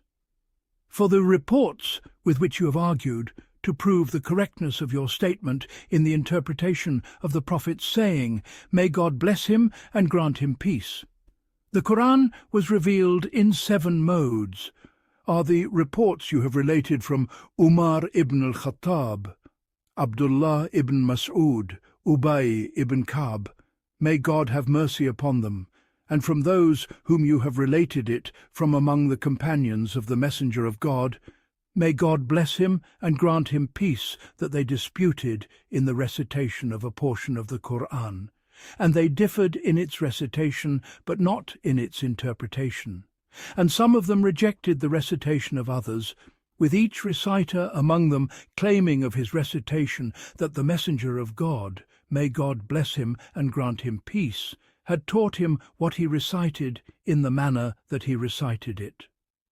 Then they sought the judgment of the Messenger of God, may God bless him and grant him peace, and the judgment of the Messenger of God, may God bless him and grant him peace. Between them was that he declared the recitation of each reciter among them to be correct, despite its being contrary to the recitation of his companions, who disputed with him therein, and he commanded each one of them to recite as he had been taught, until doubt entered the heart of some of them concerning Islam, when he saw the Messenger of God, may God bless him and grant him peace, declare the recitation of each of them correct, despite its variation. Then God removed it from him through the clarification of the Messenger of God, may God bless him and grant him peace, to him, that the Qur'an was revealed in 7 modes. Now, if the 7 modes in which the Qur'an was revealed are, in your view, as this questioner has said, scattered throughout the Qur'an and established today in the codices of the people of Islam, then the meanings of the reports you have related from those you have related them from among the companions of the Messenger of God, may God bless him and grant him peace, are nullified, that they differed in the recitation of a chapter of the Qur'an, and they disputed before the Messenger of God, may God bless him and grant him peace, and he commanded each to recite as he was taught. For if the 7 modes are dialects scattered throughout all of the Qur'an, then no single mode thereof would necessitate a difference between its reciters, because each reciter would be reciting that mode in a single recitation according to how it is in the Codex and according to how it was revealed. And since that is so, the reason for the difference of those from whom it is related, that they differed in the recitation of a chapter, is nullified, and the meaning of the Prophet's command, may God bless him and grant him peace, to each reciter among them to recite it as he was taught, is invalidated, since there is no meaning there that would necessitate a difference in expression, nor a divergence in meaning. And how is it possible that there should be a difference among the people, when the teacher is one and the teaching is one, with no different aspects? And in the authenticity of the report from those from whom the difference in the modes of the Qur'an is related in the time of the Messenger of God, may God bless him and grant him peace, that they differed and sought the judgment of the Messenger of God. May God bless him and grant him peace. In that matter, as we have described previously, is the clearest proof of the invalidity of the statement that the 7 modes are merely 7 modes scattered in the chapters of the Qur'an, and not that they are different dialects in a single word with an agreement of meanings. Moreover, if the thoughtful person were to ponder the statement of this speaker in his interpretation of the Prophet's saying, "May God bless him and grant him peace," the Qur'an was revealed in 7 modes, and his claim that its meaning is that they are 7 dialects scattered throughout all of the Qur'an, and then were to compare his statement with his reasoning for that statement, based on the reports related from those among the companions and the successors who said that it is like your saying, "Come hither, approach, and draw near," and that some of them said it is like the recitation of Abdullah as a shriek, Zakia, while in our recitation it is a blast, Sayha, and other such arguments of his, he would know that his arguments in this matter invalidate his statement, and that his statement therein contradicts his arguments. For that which was revealed in the Qur'an, according to him, is one of the 2 recitations, either blast or shriek, and either come hither or approach or draw near, not all of them. For each of the 7 dialects, in his view, is in a word or a mode of the Qur'an other than the word or mode in which the other dialect is found. And since that is so, his reasoning for his statement with the statement of him who said that is like come hither, approach, and draw near, is nullified, for these words are different expressions that are united in interpretation by a single meaning. And the speaker of this statement, which we have related, has denied the coexistence of the 7 dialects in a single mode of the Qur'an. Thus it has become clear that his argument invalidates his statement, and his statement invalidates his argument. It would be said to him, "The statement in this matter is not one of the 2 aspects you have described. Nay, the 7 modes in which God revealed the Qur'an are 7 dialects in a single mode and a single word, with a difference of expressions and an agreement of meanings, like the saying of one who says, 'Come hither, approach, draw near, to me, towards me, near me,' and other such expressions in which the forms differ with various modes of speech, but the meanings agree, even if the tongues that express them differ.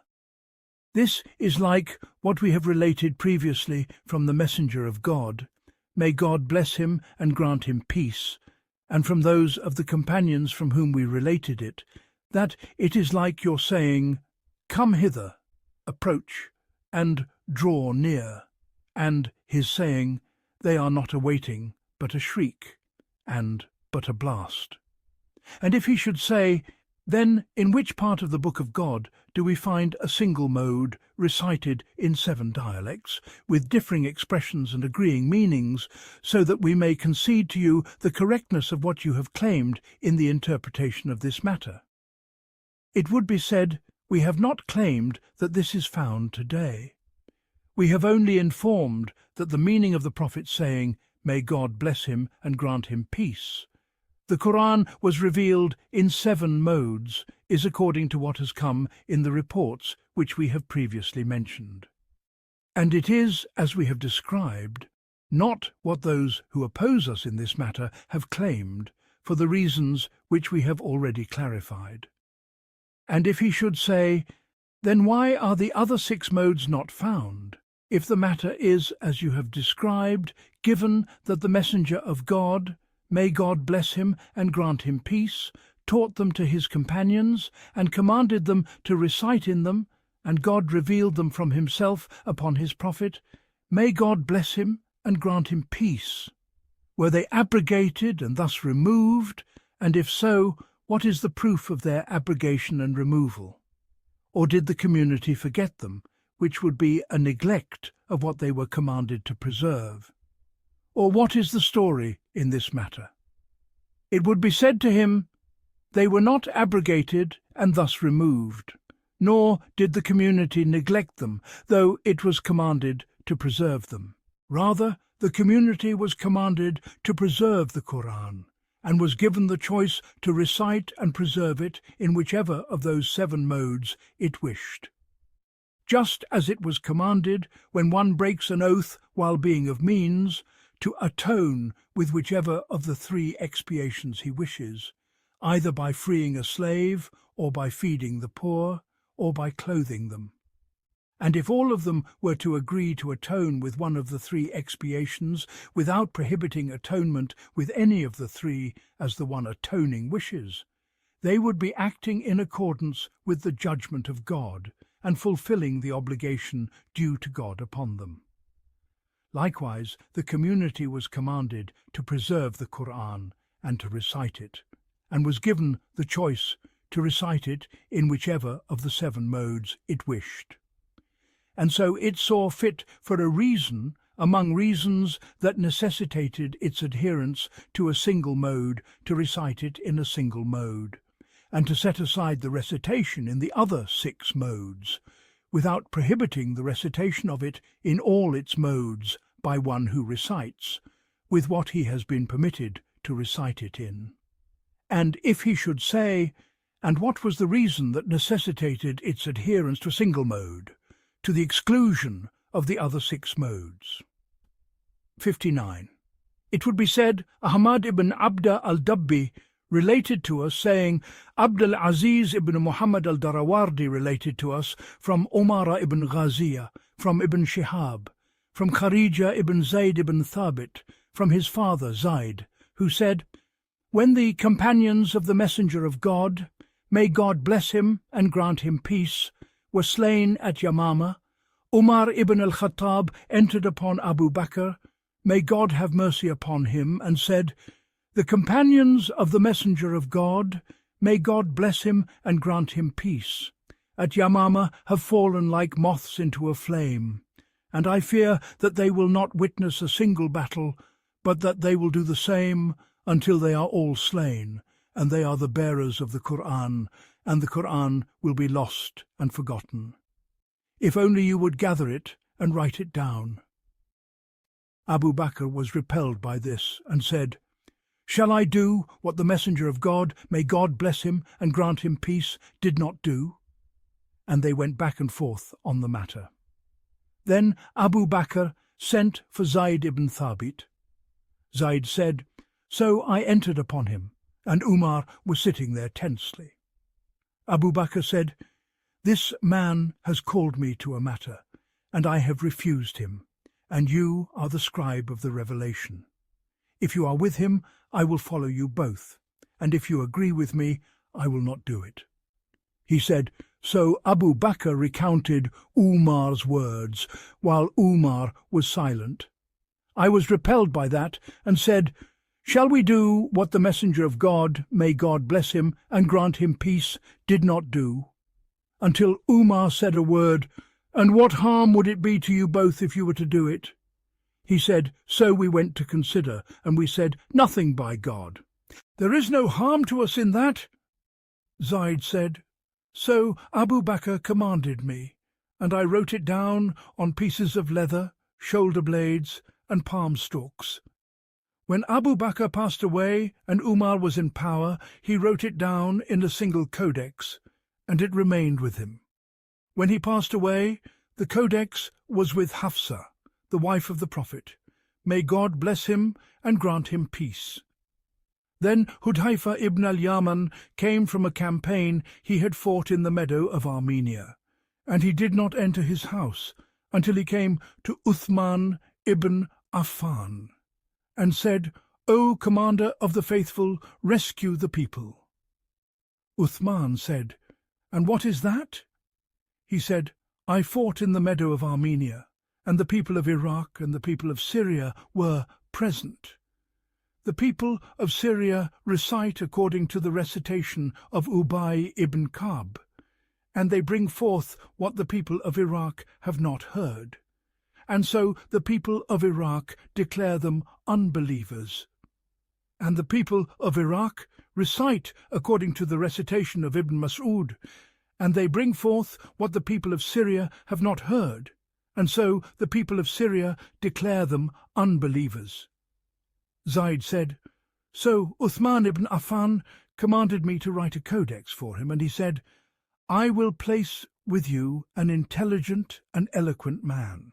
Whatever you both agree upon, write it down, and whatever you differ upon, refer it to me.' So he placed with him Aban ibn Sa'id ibn al-As.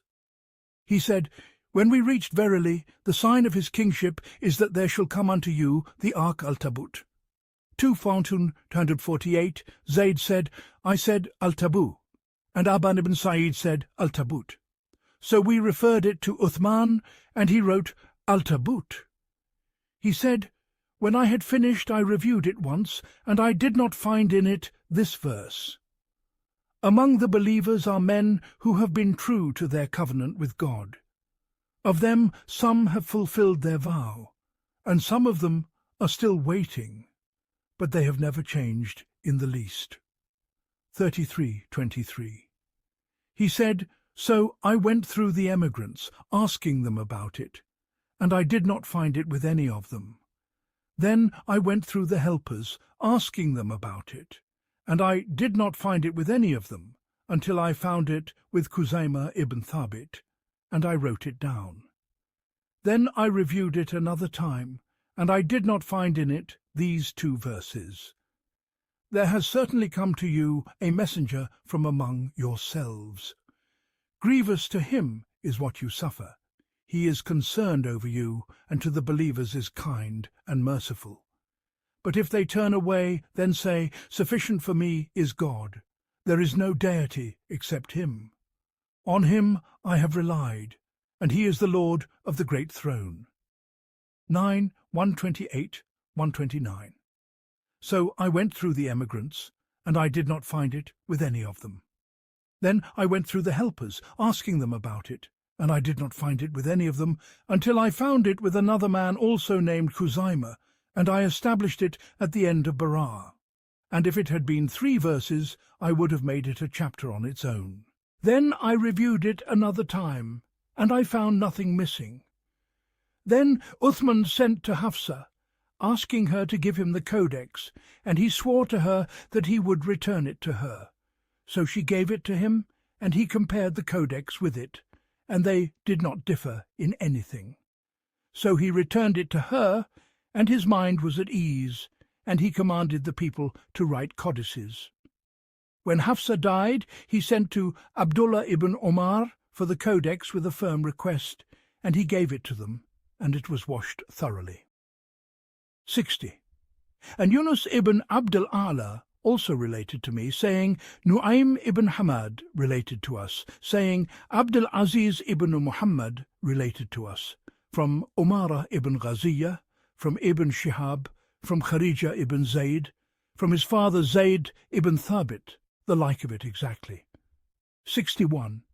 Yaqub ibn Ibrahim related to me, saying, Ibn Ulayya related to us, saying, Ayub related to us, from Abu Qilaba, who said, when it was in the caliphate of Uthman, a teacher would teach the recitation of a man, and another teacher would teach the recitation of another man, and the boys would meet and differ, until the matter reached the teachers. Ayub said, I do not know it, except that he said until some of them declared others unbelievers for their recitation. When this reached Uthman, he stood up and delivered a sermon, saying, You differ in it and make mistakes in my presence, so those who are far from me among the people of the provinces must differ more severely and make more severe mistakes. Gather together, O companions of Muhammad, and write for the people a standard codex. Imam. Abu Kilaba said, So Anas ibn Malik related to me, saying, I was among those who dictated to them. He said, and sometimes they would differ about a verse, and they would remember a man who had received it from the messenger of God. May God bless him and grant him peace, and he might be absent or in one of the deserts, so they would write what was before it and what was after it, and leave its place empty until he came or was sent for. When the codex was finished, Uthman wrote to the people of the provinces, "I have done such and such, and I have erased what I had, so erase what you have." 62. Yunus ibn Abdul A'la related to me, saying, Ibn Wahb related to us, saying, Yunus informed me, saying, Ibn Shihab said, Anas ibn Malik al-Ansari informed me that the people of Syria and the people of Iraq gathered in the campaign of Azerbaijan and Armenia, and they discussed the Qur'an and differed in it until there was almost strife between them. So Hudhaifa ibn al-Yaman rode, when he saw their difference in the Qur'an, to Uthman, and said, "The people have differed in the Qur'an, until, by God, I fear that they will be afflicted with the like of what afflicted the Jews and the Christians of differing." He said, so he was greatly alarmed by that, and he sent to Hafsa and brought out the scrolls which Abu Bakr had commanded Zayd to collect, and he had codices copied from them, and he sent them to the various regions. 63. Sa'id ibn al-Rabi related to me, saying, Sufyan ibn Uyayna related to us from al-Zuhri, who said, the Prophet, may God bless him and grant him peace, was taken, and the Qur'an had not been collected. It was only on palm stalks and branches. 64. Sa'id ibn al-Rabi related to us, saying, Sufyan related to us from Mujalid, from al-Sha'bi, from Sa'sa'a, that Abu Bakr was the first to establish the inheritance of the one who has no ascendants or descendants, al-Kalala, and to collect the codex. Said Abu Ja'far, and other such reports, the full account of which would lengthen the book, and traditions indicating that the leader of the Muslims and the commander of the faithful, Uthman ibn Affan, may God have mercy upon him, united the Muslims out of concern for them, and out of compassion for them, and out of kindness towards them, in fear of the apostasy of some of them after having embraced Islam, and of their entering into unbelief after having had faith, when some of them, in his presence and in his time, openly denied some of the 7 modes in which the Qur'an had been revealed, even though the companions of the Messenger of God, may God bless him and grant him peace, had heard from the Messenger of God, may God bless him and grant him peace, the prohibition against denying any of them, and his informing them that disputing therein is unbelief.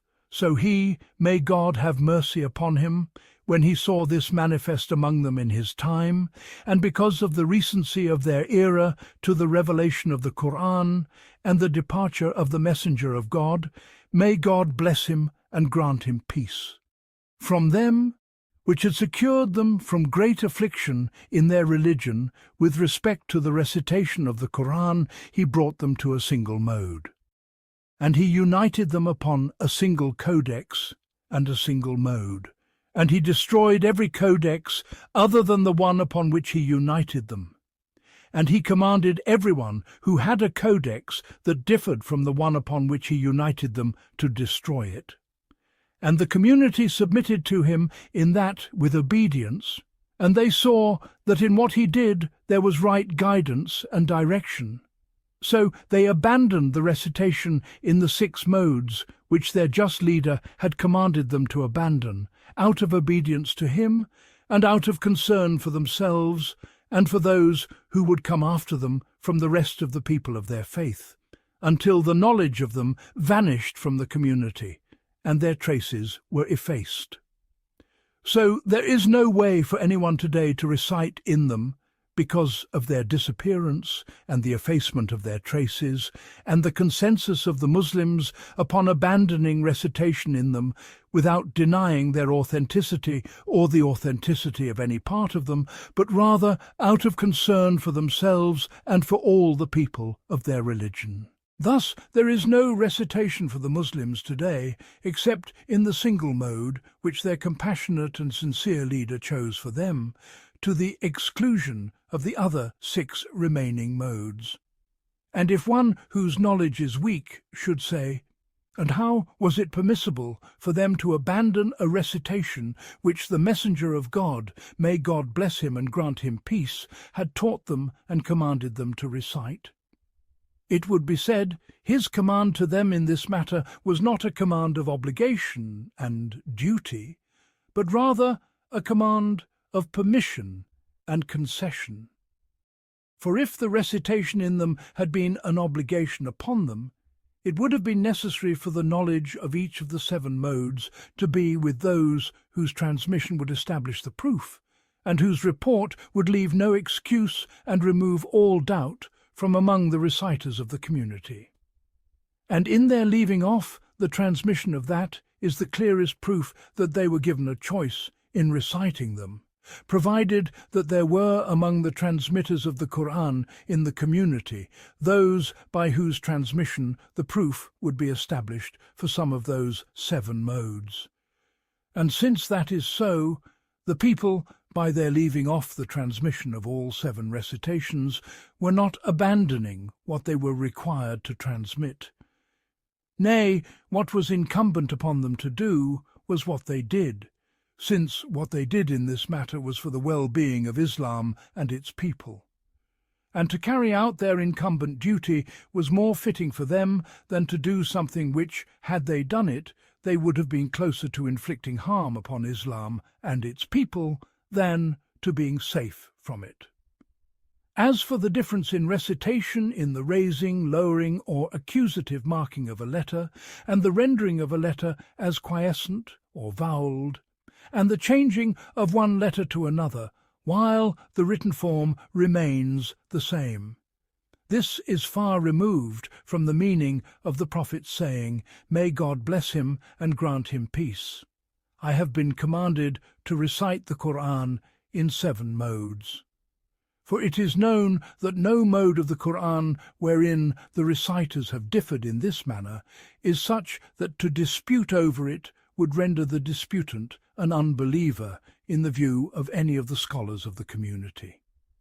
Yet he, upon whom be peace, declared that disputing therein is unbelief, in the manner in which the disputants disputed before him, and the reports from him concerning this have come in abundance, as we have already mentioned at the beginning of this chapter. And if a questioner were to say to us, "Then do you have any knowledge of the 7 tongues in which the Qur'an was revealed? And which tongues are they from among the tongues of the Arabs?" We would say, as for the 6 tongues in which the recitation was revealed, we have no need to know them, for even if we knew them, we would not recite in them today, for the reasons we have previously mentioned. It has been said that 5 of them belong to the central tribes of Hawazin, and 2 of them to Quraysh and Khuza'ah. All of this has been related from Ibn Abbas, but the narration from him is not from a source whose transmission may be used as proof. For the one who related from him that 5 of them are from the tongue of the central tribes of Hawazin is Al-Kalbi from Abu Salih, and the one who related from him that the other 2 tongues are the tongue of Quraysh and Khuza'ah is Qatada, and Qatada did not meet him nor hear from him. 65. One of our companions related this to me, saying, Salih ibn Nasr al-Khuzai related to us, saying, Al-Haytham ibn Adi related to us, from Sa'id ibn Abi Aruba, from Qatada, from Ibn Abbas, who said, the Qur'an was revealed in the tongue of Quraysh and the tongue of Khuza'ah, and that is because their dwelling was one. 66. And one of our companions related to me, saying, Salih ibn Nasr related to us, saying, Shu'bah related to us, from Qatada, from Abu al-Aswad al-Du'ali, who said, the Qur'an was revealed in the tongue of the 2 Kabs, Kab ibn Amr and Kab ibn Lu'ay. Khalid ibn Salama said to Sa'd ibn Ibrahim, Are you not amazed at this blind man? He claims that the Qur'an was revealed in the tongue of the 2 Kabs, whereas it was revealed only in the tongue of Quraysh. Said Abu Ja'far, And the central tribes of Hawazin are Sa'd ibn Bakr, Jusham ibn Bakr, Nasr ibn Muawiyah, and Thaqif. As for the meaning of the Prophet's saying, "May God bless him and grant him peace," when he mentioned the revelation of the Qur'an in 7 modes, that all of them are healing and sufficient it is, as God, exalted be his praise, has said in describing the Qur'an, "O mankind, there has come to you an admonition from your sustainer, and a healing for what is in the breasts, and a guidance and a mercy for the believers." 10:57.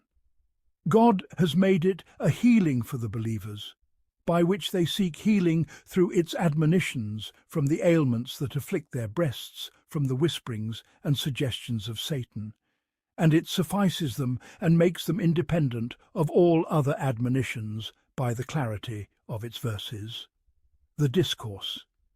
Concerning the exposition of the meaning of the saying of the Messenger of God, "May God bless him and grant him peace."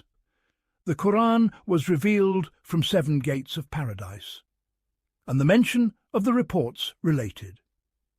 Concerning this said Abu Ja'far, "The transmitters have differed in the wording of the report concerning this from the Messenger of God, may God bless him and grant him peace." 67. It was related from Ibn Mas'ud, from the Prophet, may God bless him and grant him peace, that he said, "The first scripture was revealed from 1 gate and in 1 mode, and the Qur'an was revealed from 7 gates and in 7 modes, prohibiting, commanding, lawful, unlawful, clear, allegorical, and parables. So deem lawful what it makes lawful, and deem unlawful what it makes unlawful, and do what you are commanded, and refrain from what you are forbidden, and take heed from its parables, and act upon its clear verses, and believe in its allegorical verses, and say, we believe in it. All of it is from our sustainer." Yunus ibn Abd al-Ala related this to me, saying, Ibn Wahb informed us, saying, Haywa ibn Shuraih informed me from Uqayl ibn Khalid, from Salama ibn Abi Salama ibn Abd al-Rahman ibn Auf, from his father, from Ibn Mas'ud, from the Prophet, may God bless him and grant him peace. And it was related from Abu Kilaba, from the Prophet, may God bless him and grant him peace, in a merciful form, something different. 68. Muhammad ibn Bashar related to us, saying, Abad ibn Zakaria related to us from Abu Kilaba, who said, it reached me that the Prophet, may God bless him and grant him peace, said, the Qur'an was revealed in 7 modes: command, prohibition, encouragement, warning, debate, stories and parables. 69.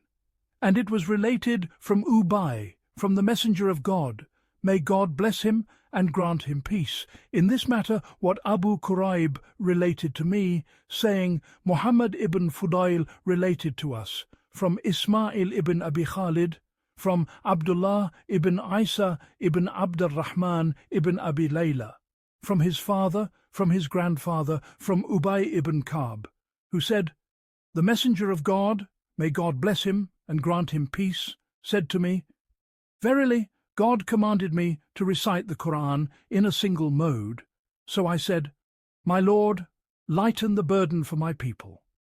He said, recite it in 2 modes. I said, my Lord, lighten the burden for my people. So he commanded me to recite it in 7 modes from 7 gates of paradise, all of which are healing and sufficient. And it was related from Ibn Mas'ud, from his own saying something contrary to all of this. 70.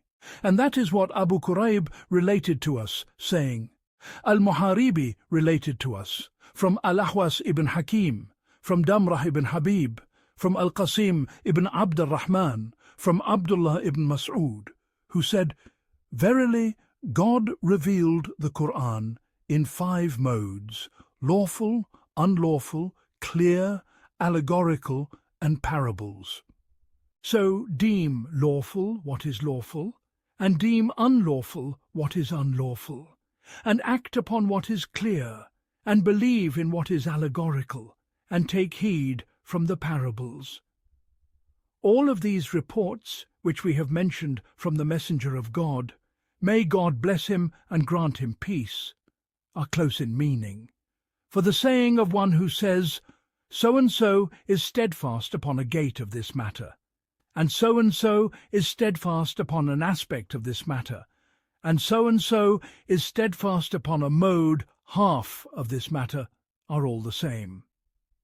Do you not see that God, exalted be his praise, described a people who worshipped him in one of the aspects of worship, and he informed concerning them that they worshipped him in a single mode, saying, and among the people is he who worships God upon a single mode, half, 22:11, meaning that they worshipped him in a state of doubt, not with certainty and submission to his command. Likewise, the narration of him who narrated from the prophet, may God bless him and grant him peace, that he said, the Qur'an was revealed from 7 gates, and it was revealed in 7 modes, are the same. Their meanings are in harmony, and their interpretation is not different in this respect. And the meaning of all this is a report from him, may God bless him and grant him peace, concerning the virtue and honour with which God has singled him out and his community, which he did not grant to anyone else in his revelation. And that is, that every scripture that preceded our scripture in its revelation upon a prophet from among the prophets of God, may God's blessings and peace be upon them, was revealed in a single tongue. And whenever it was translated into a tongue other than the one in which it was revealed, that was for it a translation and an exegesis, not a recitation of it, as God had revealed it. And our scripture was revealed in 7 tongues, and in whichever of those 7 tongues the reciter recites it, he is reciting it as God revealed it, not as a translator or an exegete, until he changes it from those 7 tongues to another, at which point the one who does so, if he has grasped its meaning correctly, becomes a translator of it.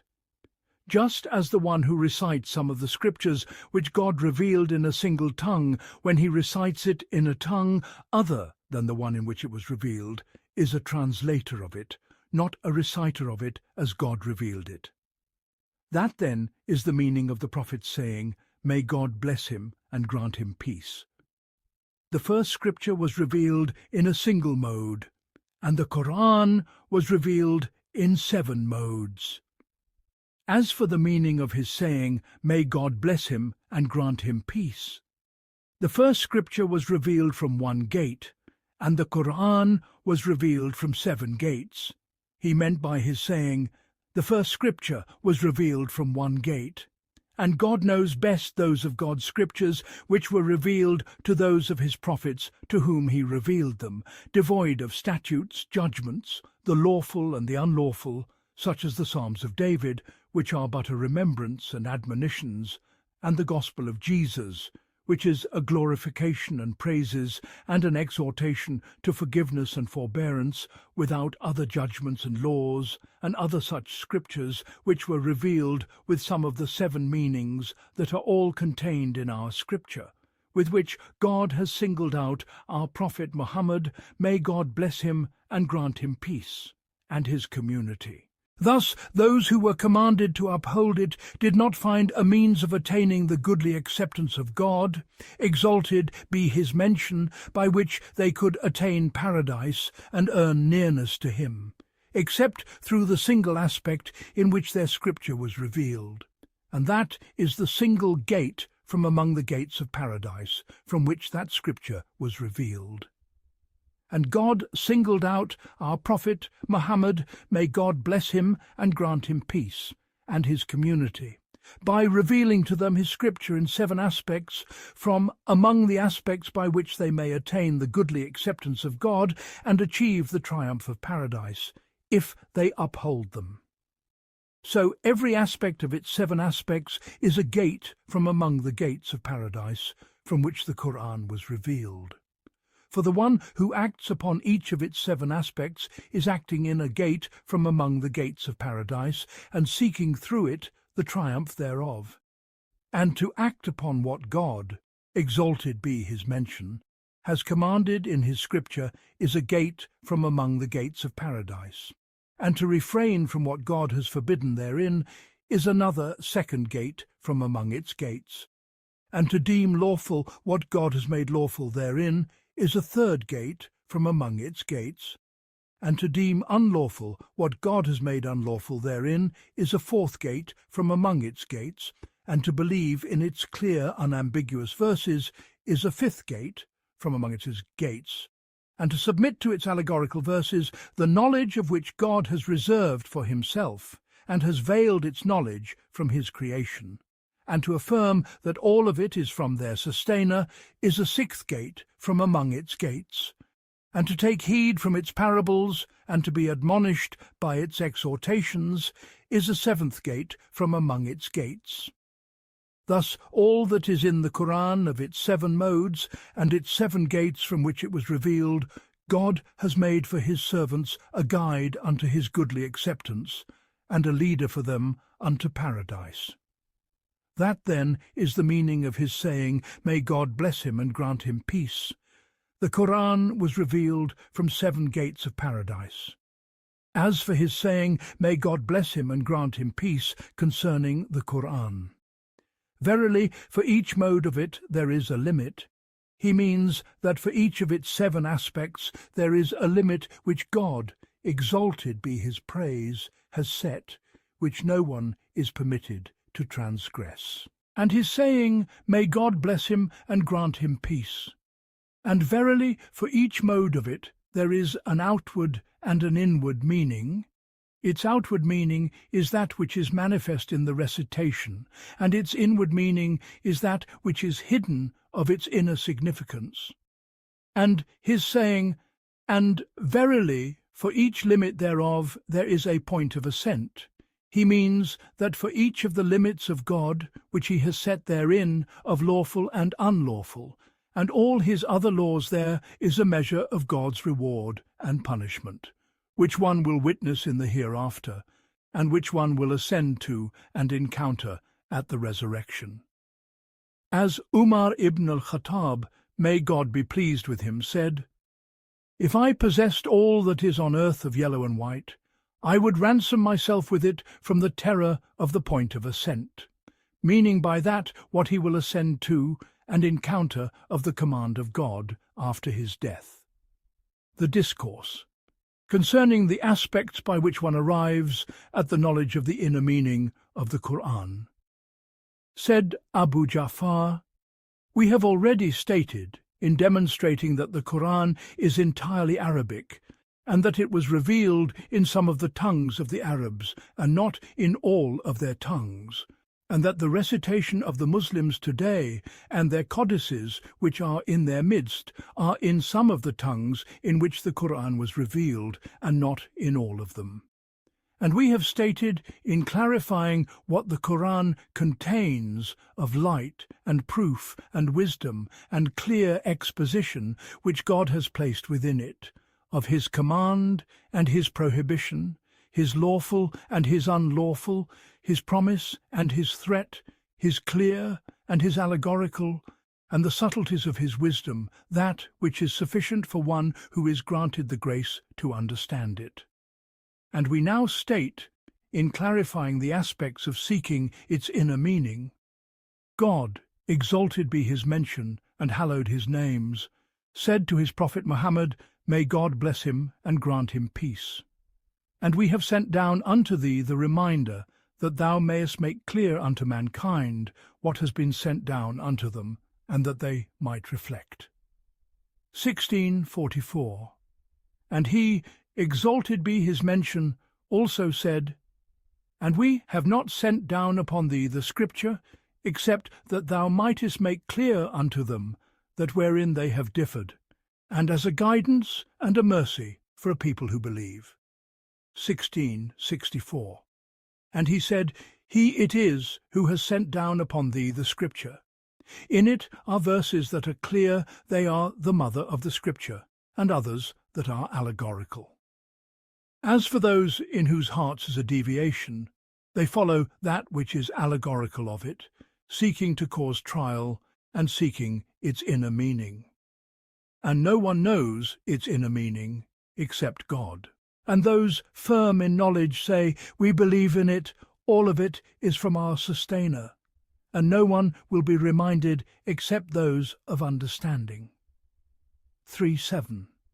Thus it has become clear by the clarification of God, exalted be his mention, that among what God has sent down of the Qur'an upon his prophet, may God bless him and grant him peace, is that whose inner meaning cannot be arrived at except by the clarification of the messenger, may God bless him and grant him peace. And that is the inner meaning of all that is in it, of the aspects of his command, obligatory, recommended and guiding, and the kinds of his prohibition, and the duties of his rights and his statutes, and the extents of his ordinances, and the measures of what is due from some of his creation to others, and other such rulings of his verses, the knowledge of which cannot be attained except by the clarification of the messenger of God. May God bless him and grant him peace to his community. And this is an aspect in which no one is permitted to speak except by the clarification of the messenger of God. May God bless him and grant him peace of its inner meaning to him, either by an explicit text from him concerning it, or by an indication which he has established, guiding his community to its inner meaning. And that among it is that whose inner meaning no one knows except God, the One, the Overpowering. And that is what is in it of the news concerning the appointed terms of future events, and the times that are to come, such as the time of the coming of the hour, and the blowing of the trumpet, and the descent of Jesus, son of Mary, and the like. For these are times whose limits no one knows, and of whose inner meaning no one knows anything except the news of their signs, because God has reserved the knowledge of that for himself over his creation. And with this our Sustainer has revealed his clear scripture, for he has said, "They ask thee about the hour. When is its appointed time? Say, its knowledge is only with my Sustainer. None shall reveal its time but he. It is heavy in the heavens and the earth. It will not come upon you except unexpectedly. They ask thee as if thou wert well informed about it. Say, its knowledge is only with God, but most of mankind do not know." 7:187. And our Prophet Muhammad, may God bless him and grant him peace, when he mentioned anything of that, did not indicate it except by its signs, without defining its time, as is related from him, may God bless him and grant him peace, that he said to his companions, when he mentioned the Dajjal, "If he emerges while I am among you, then I will be his adversary, and if he emerges after me, then God is my successor over you." And other such reports, the full account of which would lengthen the book, which indicate that he, may God bless him and grant him peace, did not have knowledge of the times of any of this in terms of the number of years and days, and that God, exalted be his praise, had only informed him of its coming by its signs, and had appointed its time by its portents. And that among it is that whose inner meaning is known to everyone with knowledge of the tongue in which the Qur'an was revealed. And that is the establishment of its grammar, and the knowledge of things designated by their necessary non-homonymous names, and things described by their specific attributes to the exclusion of others, for this is not unknown to any of them. Such is the case of one of them who, if he were to hear a reciter recite, and when it is said to them, "Do not cause corruption on the earth," they say, "We are but reformers." Unquestionably, it is they who are the corrupters, but they perceive it not. 2:11-12. He would not be ignorant that the meaning of corruption is that which ought to be avoided of what is harmful, and that reformation is that which ought to be done of what is beneficial, even if he is ignorant of the specific things which God has deemed corruption, and the specific things which God has deemed reformation. So what the one who knows the tongue in which the Qur'an was revealed knows of the inner meaning of the Qur'an is what I have described, of the knowledge of the specific reference designated by their necessary non-homonymous names, and things described by their specific attributes to the exclusion of their obligatory rulings, qualities and forms, the knowledge of which God has singled out for his prophet. May God bless him and grant him peace, so that the knowledge of it cannot be attained except by his clarification, and to the exclusion of what God has reserved the knowledge of for himself over his creation. And in accordance with what we have said in this matter, the report has been related from Ibn Abbas. 71. Muhammad ibn Bashar related to us saying, Mu'amal related to us saying, Sufyan related to us from Abu al-Zinad, who said, Ibn Abbas said, exegesis is of four kinds. One which the Arabs know from their speech, an exegesis which no one is excused for being ignorant of, an exegesis which the scholars know, and an exegesis which no one knows except God. Exalted be his mention. Said Abu Ja'far, and this fourth kind which Ibn Abbas mentioned, that no one is excused for being ignorant of it, is a meaning other than the clarification of the aspects of seeking its inner meaning. It is rather a report that among its inner meanings is that which no one is permitted to be ignorant of. And a report has been related in accordance with what we have said in this matter also from the Messenger of God. May God bless him and grant him peace, a report whose chain of transmission is questionable. 72.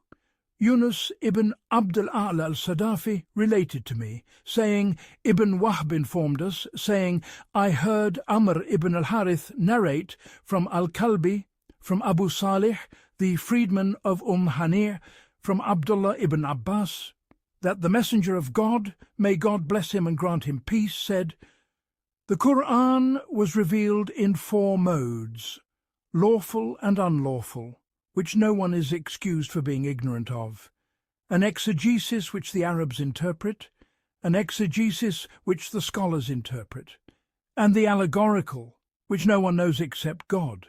Exalted be his mention. And whoever claims knowledge of it besides God, exalted be his mention, is a liar. Mention of some of the reports which have been related prohibiting. Speaking about the inner meaning of the Qur'an by mere opinion. 73. Yahya ibn Talha al-Yarbu'i related to us, saying, Sharik related to us, from Abd al-Ala, from Sa'id ibn Jubair, from Ibn Abbas, that the Prophet, may God bless him and grant him peace, said, whoever speaks about the Qur'an by his own opinion, let him take his seat in the fire. 74. Muhammad ibn Bashar related to us, saying, Yahya ibn Sa'id related to us, saying, Sufyan related to us, saying, Abd al-A'la, who is Ibn Amir al-Thalabi, related to us, from Sa'id ibn Jubair, from Ibn Abbas, from the Prophet, may God bless him and grant him peace, who said, whoever speaks about the Qur'an by his own opinion, or by what he does not know, let him take his seat in the fire. 75. And Abu Quraib related to us, saying, Muhammad ibn Bishr and Qabisa related to us from Sufyan, from Abd al-Ala, who said, Sa'id ibn Jubair related to us from Ibn Abbas, who said, the Messenger of God, may God bless him and grant him peace, said, whoever speaks about the Qur'an without knowledge, let him take his seat in the fire. 76. Muhammad ibn Humayd related to us, saying, Al-Hakam ibn Bashir related to us, saying, Amr ibn Qais al-Mula'i related to us, from Abd al-A'la, from Sa'id ibn Jubair, from Ibn Abbas, who said, whoever speaks about the Qur'an by his own opinion, let him take his seat in the fire. 77. Ibn Humayd related to us, saying, Jarir related to us, from Layth, from Bakr, from Sa'id ibn Jubair, from Ibn Abbas, who said, Whoever speaks about the Qur'an by his own opinion, let him take his seat in the fire. 78. And Abu al-Sa'ib Salm ibn Junada al-Suwa'i related to me, saying, Hafs ibn Ghiyath related to us, from Al-Hasan ibn Ubaidillah, from Ibrahim, from Abu Ma'mar, who said, Abu Bakr al-Siddiq, may God be pleased with him, said, What earth would carry me, and what sky would shelter me, if I were to say about the Qur'an what I do not know? 79.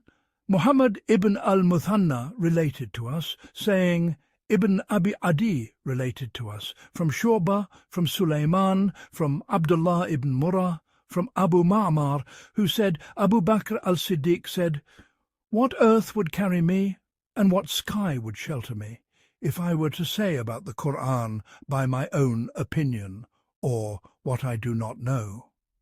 Said Abu Ja'far. And these reports bear witness for us to the truth of what we have said, that what is of the inner meaning of the verses of the Qur'an, the knowledge of which cannot be attained except by the explicit clarification of the Messenger of God, may God bless him and grant him peace, or by his establishing an indication to it, it is not permissible for anyone to speak therein by his own opinion. Nay, the one who speaks in that matter by his own opinion, even if he should attain to the truth therein, is in error in what he has done, by his speaking therein by his own opinion. For his attainment is not the attainment of one who is certain that he is correct, but rather the attainment of one who conjectures and surmises. And the one who speaks in the religion of God by surmise is one who speaks about God what he does not know.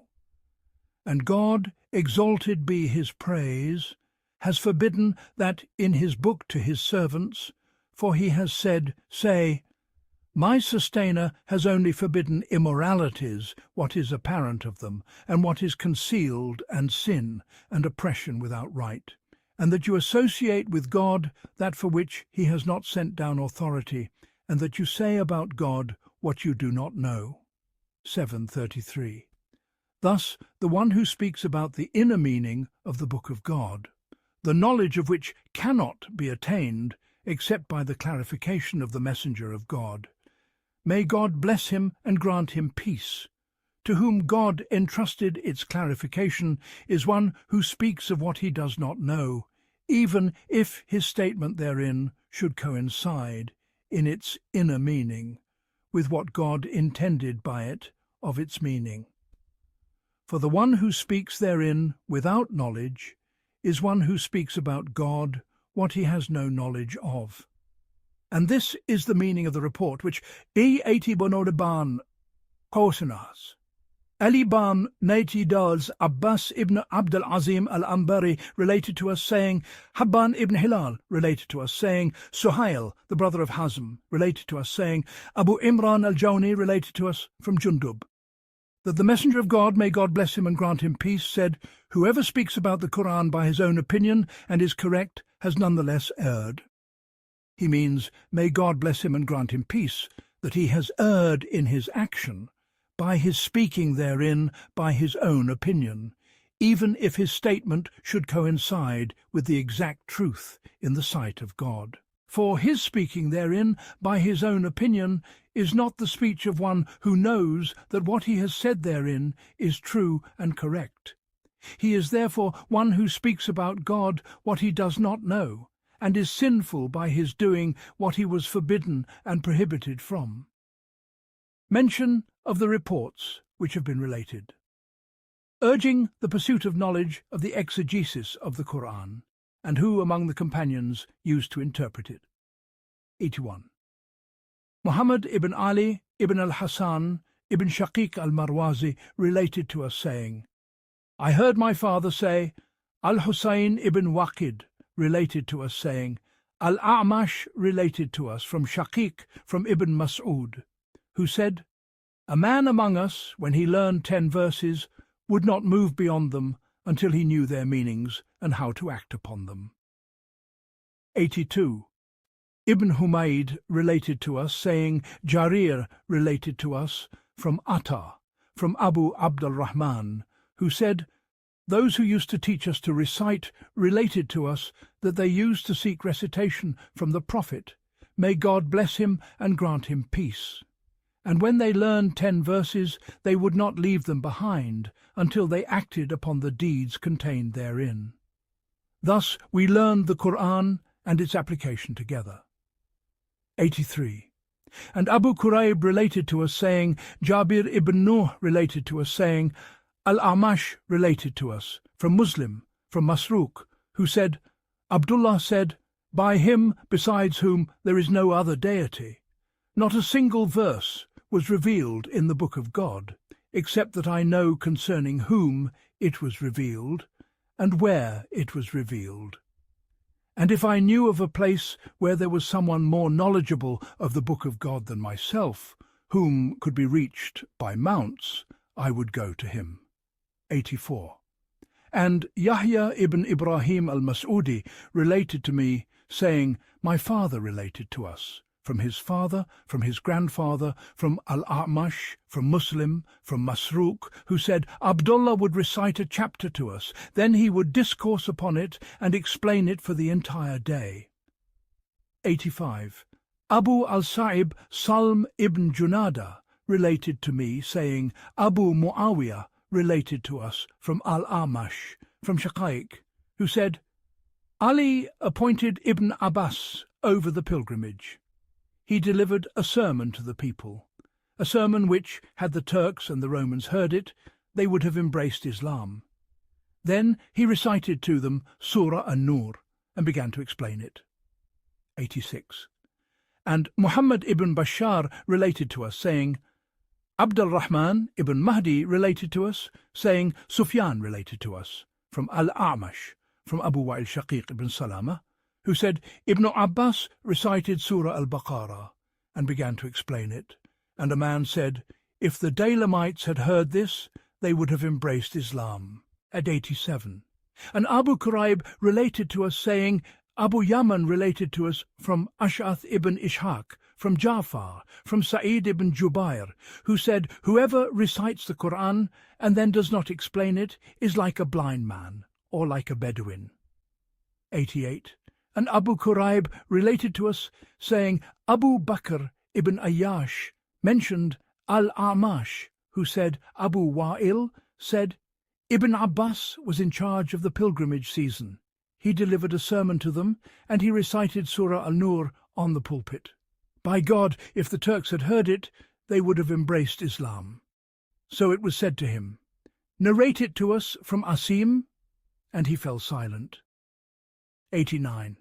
And Abu Kurayb related to us, saying, Ibn Idris related to us, saying, I heard Al-Amash from Shaqiq, who said, I witnessed Ibn Abbas when he was in charge of the pilgrimage season, and he recited Surah Al-Nur on the pulpit and explained it. If the Romans had heard it, they would have embraced Islam, said Abu Ja'far. And in God's, the mighty and majestic, urging of his servants to take heed of the admonitions and clear signs within the verses of the Qur'an, in his saying, exalted be his mention, to his prophet, may God bless him and grant him peace. A scripture which we have sent down unto thee, full of blessing, that they may ponder over its verses, and that those of understanding may be reminded. 38:29, and his saying, and we have certainly set forth for mankind in this Qur'an every kind of parable, that they might be reminded. An Arabic Qur'an without any crookedness, that they might become righteous. 39, 27, 28, and other such verses of the Qur'an, in which God has commanded his servants and urged them to take heed of the parables of the Qur'an's verses, and to be admonished by its exhortations, is that which indicates that it is incumbent upon them to know the inner meaning of that whose inner meaning has not been veiled from them among its verses. For it is impossible that it be said to one who does not understand what is said to him, nor comprehends its inner meaning. Take heed of that of which you have no understanding and no knowledge of speech and expression and discourse, except in the sense of a command that he should understand it and comprehend it, and then ponder over it and take heed of it. As for before that, it is impossible to command him to ponder over it while he is ignorant of its meaning. Just as it is impossible that it be said to some of the nations who do not comprehend the speech of the Arabs nor understand it, if a poem from the poems of one of the Arabs, full of parables and admonitions and wisdom, were to be recited to them.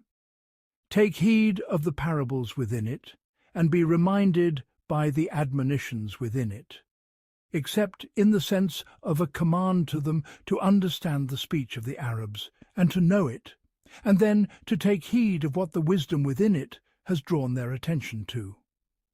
As for while they are ignorant of the meanings of the speech and discourse within it, it is impossible to command them with what the meanings of the parables and lessons it contains indicate. Nay, to command them with that, and to command some of the beasts with it, are the same, except after the knowledge of the meanings of the speech and expression within it. Likewise is what is in the verses of the Book of God of lessons and wisdom and parables and admonitions.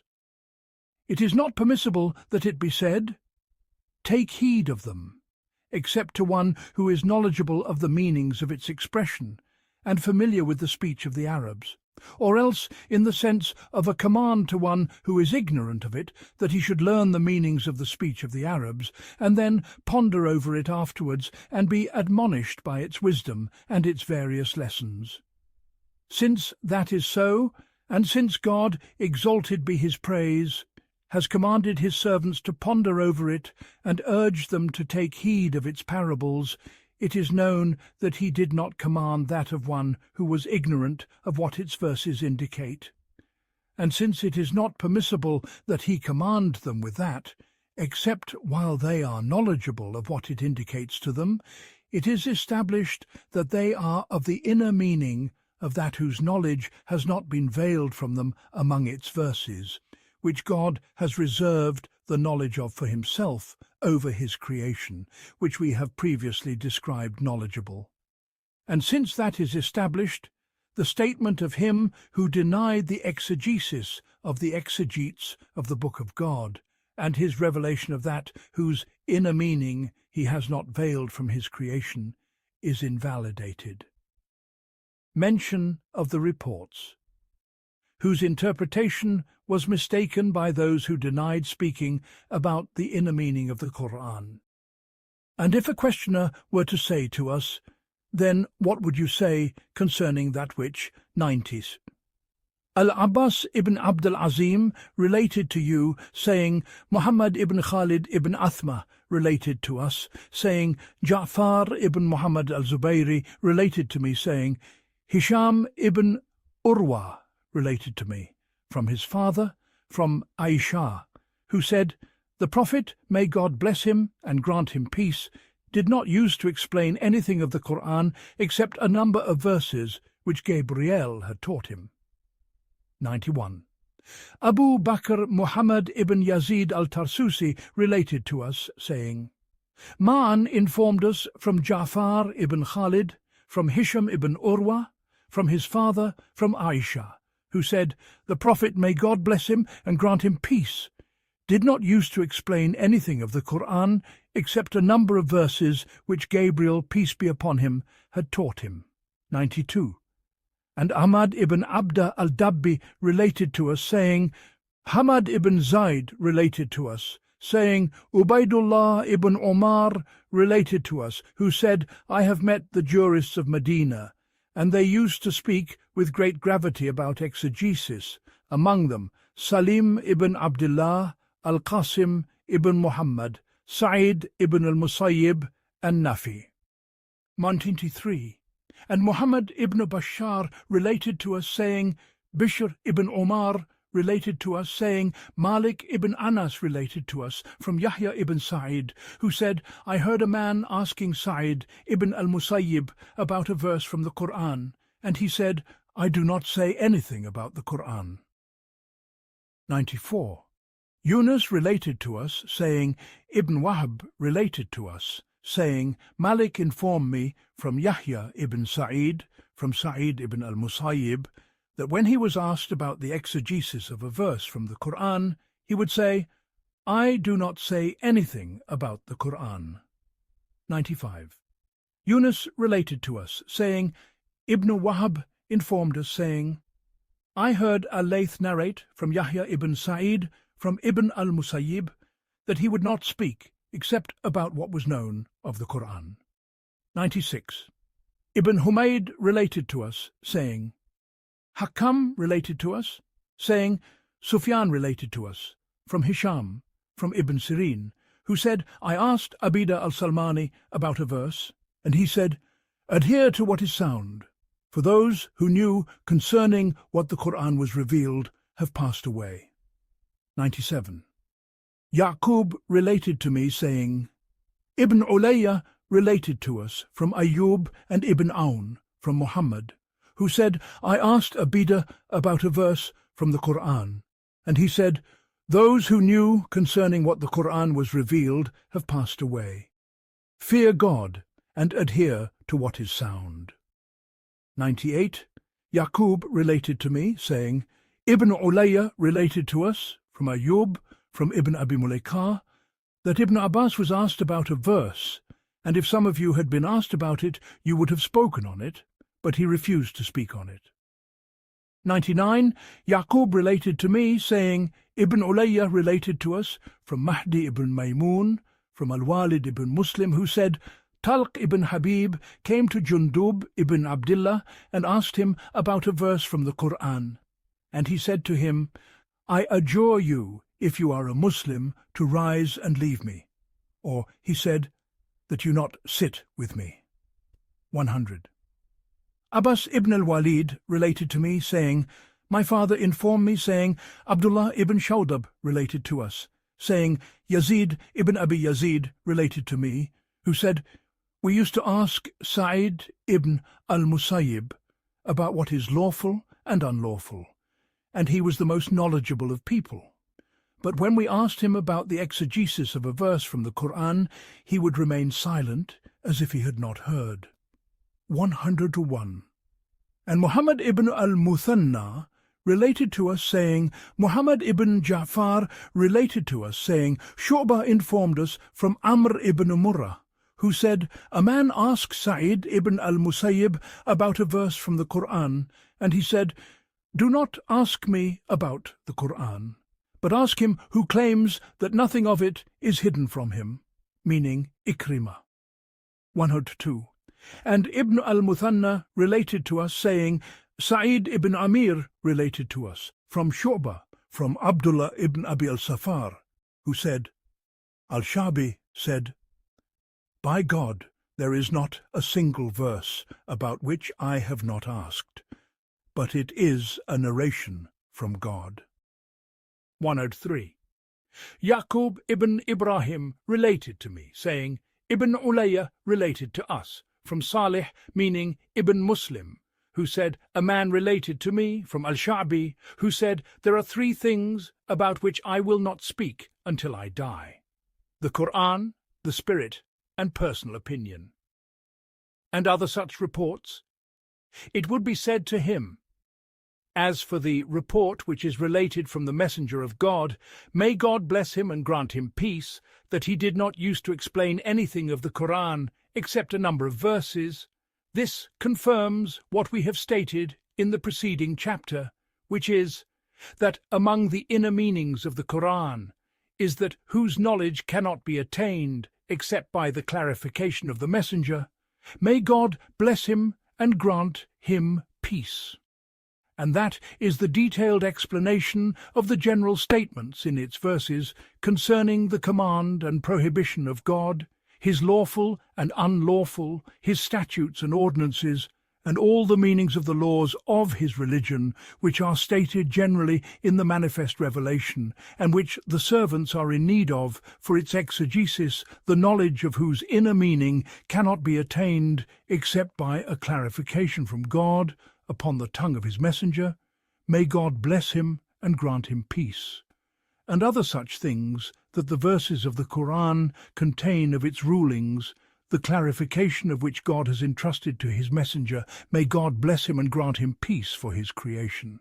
Thus, no one from among God's creation knows the inner meaning of that except by the clarification of the messenger. May God bless him and grant him peace, and the messenger of God, may God bless him and grant him peace, does not know it except by God's teaching it to him through his revelation to him, either with Gabriel or with whomever he wills of his messengers to him. These, then, are the verses which the messenger of God, may God bless him and grant him peace, used to explain to his companions through the teaching of Gabriel to him, and they are, without doubt, verses of a certain number. And among the verses of the Qur'an is that which we have mentioned, that God, exalted be his praise, has reserved the knowledge of its inner meaning for himself, and has not revealed its knowledge to any angel brought nigh, nor any prophet sent. But they believe that it is from him, and that no one knows its inner meaning except God.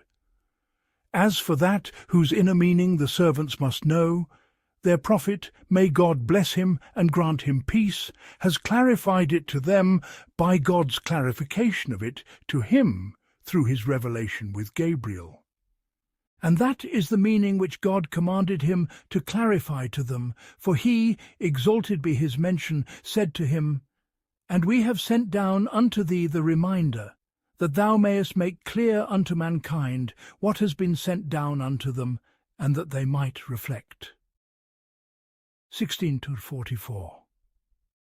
And if the interpretation of the report from the messenger of God, may God bless him and grant him peace, that he did not use to explain anything of the Qur'an except a number of verses, were what the imaginations of the people of error might rush to, that he did not use to explain from the Qur'an except a small portion of its verses and a few of its modes, then the reminder would have been sent down to him, may God bless him and grant him peace, so that he might leave for the people the clarification of what was sent down to them, not so that he might clarify to them what was sent down to them.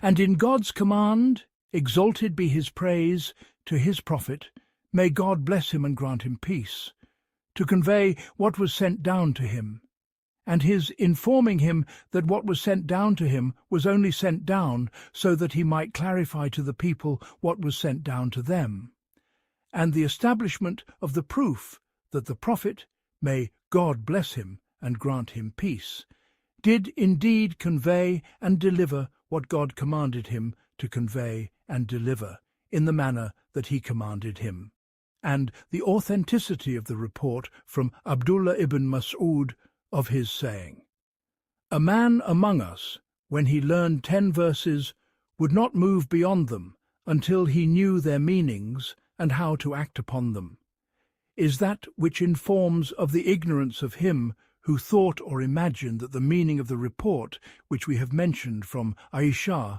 from the messenger of God, may God bless him and grant him peace, that he did not use to explain anything of the Qur'an except a number of verses, is that he did not use to clarify to his community of its inner meaning except a small and insignificant portion of it. This is in addition to the defect in the chain of transmission of the report related from Aisha, which does not permit it to be used as a proof by anyone who knows the sound from the defective chains of transmission of traditions in the religion. For its narrator is one who is not known among the people of traditions, namely Ja'far ibn Muhammad al-Zubayri.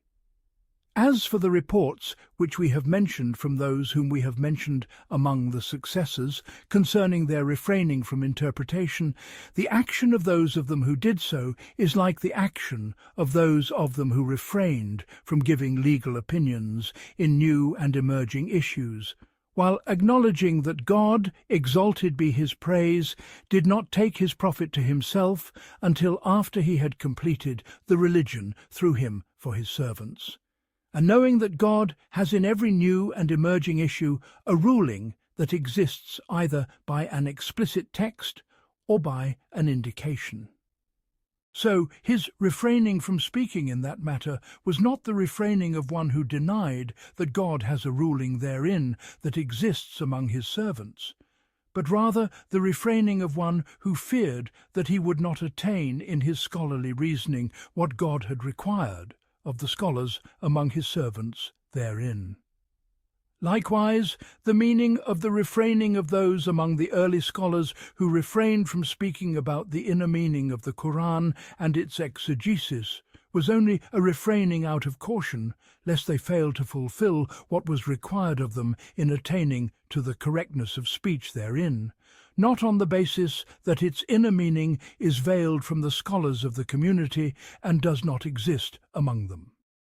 Mention of the reports concerning some of the early generations regarding who among the ancient exegetes his knowledge of exegesis was praised, and who among them his knowledge thereof was blamed. 104. Muhammad ibn Bashar related to us, saying, Waqi related to us, saying, Sufyan related to us, from Sulaiman, from Muslim, who said, Abdullah said, the best interpreter of the Qur'an is Ibn Abbas. 105. Yahya ibn Dawud al-Wasiti related to me, saying, Ishaq al-Azraq related to us, from Sufyan, from Al-A'mash, from Abu al-Duha, from Masruq, from Abdullah ibn Mas'ud, who said, the best interpreter of the Qur'an is Ibn Abbas. 106. And Muhammad ibn Bashar related to me, saying, Ja'far ibn Aun related to us, saying, Al-A'mash related to us, from Abu al-Duha, from Masruq, from Abdullah, the like of it. 107. Abu Quraib related to us, saying, Talq ibn Ghanam related to us, from Uthman al-Makki, from Ibn Abi Mulaika, who said, I saw Mujahid asking Ibn Abbas about the exegesis of the Qur'an, and with him were his tablets, and Ibn Abbas would say to him, Write, until he had asked him about the entire exegesis. 108. Abu Quraib related to us, saying, Al-Muharibi and Yunus ibn Bukayr related to us, saying, Muhammad ibn Ishaq related to us, from Aban ibn Salih, from Mujahid, who said, I presented the codex to Ibn Abbas 3 times, from its beginning to its end, stopping him at every verse and asking him about it. 109. And Ubaydullah ibn Yusuf al-Jubayri related to me from Abu Bakr al-Hanafi, who said, I heard Sufyan al-Thawri say, if the exegesis comes to you from Mujahid, then it is sufficient for you. 110. And Muhammad ibn al-Muthanna related to us, saying, Sulaiman Abu Dawud related to us, from Shu'bah, from Abdul Malik ibn Maysara, who said, Al-Dahak did not meet Ibn Abbas. He only met Sa'id ibn Jubair in Rai, and took the exegesis from him. 111. Ibn al-Muthanna related to us, saying, Abu Dawud related to us, from Shu'bah, from Mushash, who said, I said to Al-Dahak, Did you hear anything from Ibn Abbas? He said, No. 112. Abu Quraib related to us, saying, Ibn Idris related to us, saying, Zakaria related to us, who said, Ash-Sha'bi used to pass by Abu Salih Badan, and he would take him by the ear and twist it, saying, You interpret the Qur'an, and yet you do not recite the Qur'an. 113. Abdullah ibn Ahmad ibn Shabuway related to me, saying, Ali ibn al-Husayn ibn Waqid related to us, saying, My father related to me, saying, Al-A'mash related to us, who said, Sa'id ibn Jubair related to me, from Ibn Abbas. And God judges with truth. 40:20, he said, "He is able to recompense a good deed with a good deed, and an evil deed with an evil deed. Verily, God is the all-hearing, the all-seeing." 40:20. Al-Hussein said, "So I said to Al-Amash, Al-Kalbi related it to me, except that he said, Verily, God is able to recompense an evil deed with an evil deed, and a good deed with 10. Al-Amash said, If what Al-Kalbi has were with me, it would not leave me except with a protector. 114.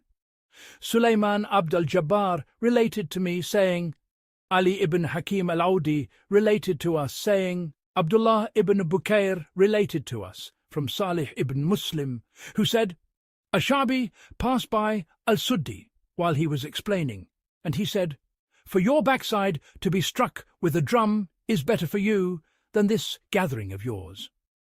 115. Sulaiman ibn Abd al-Jabbar related to me, saying, Ali ibn Hakim related to me, saying, Sharik related to us, from Muslim ibn Abd al-Rahman al-Nakhai, who said, I was with Ibrahim, and he saw al-Suddi, and said, As for him, he interprets the exegesis of the people.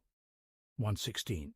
Ibn al-Barki related to us, saying, Amr ibn Abi Salama related to us, saying, I heard Sa'id ibn Bashir say from Qatada, who said, I do not see anyone who can run with al-Kalbi in exegesis in a single reign.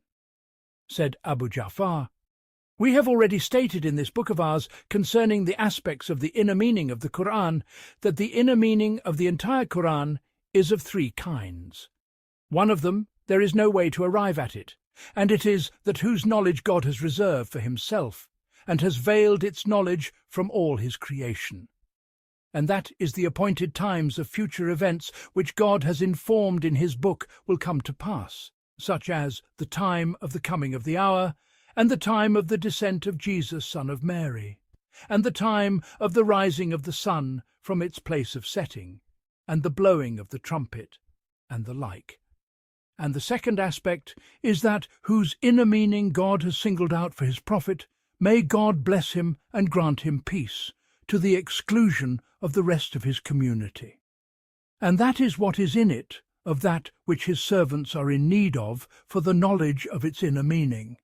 And there is no way for them to know that except by the clarification of the messenger, may God bless him and grant him peace of its inner meaning to them. And the third of them is that whose knowledge is with the people of the tongue in which the Qur'an was revealed, and that is the knowledge of the inner meaning of its Arabic and its grammar.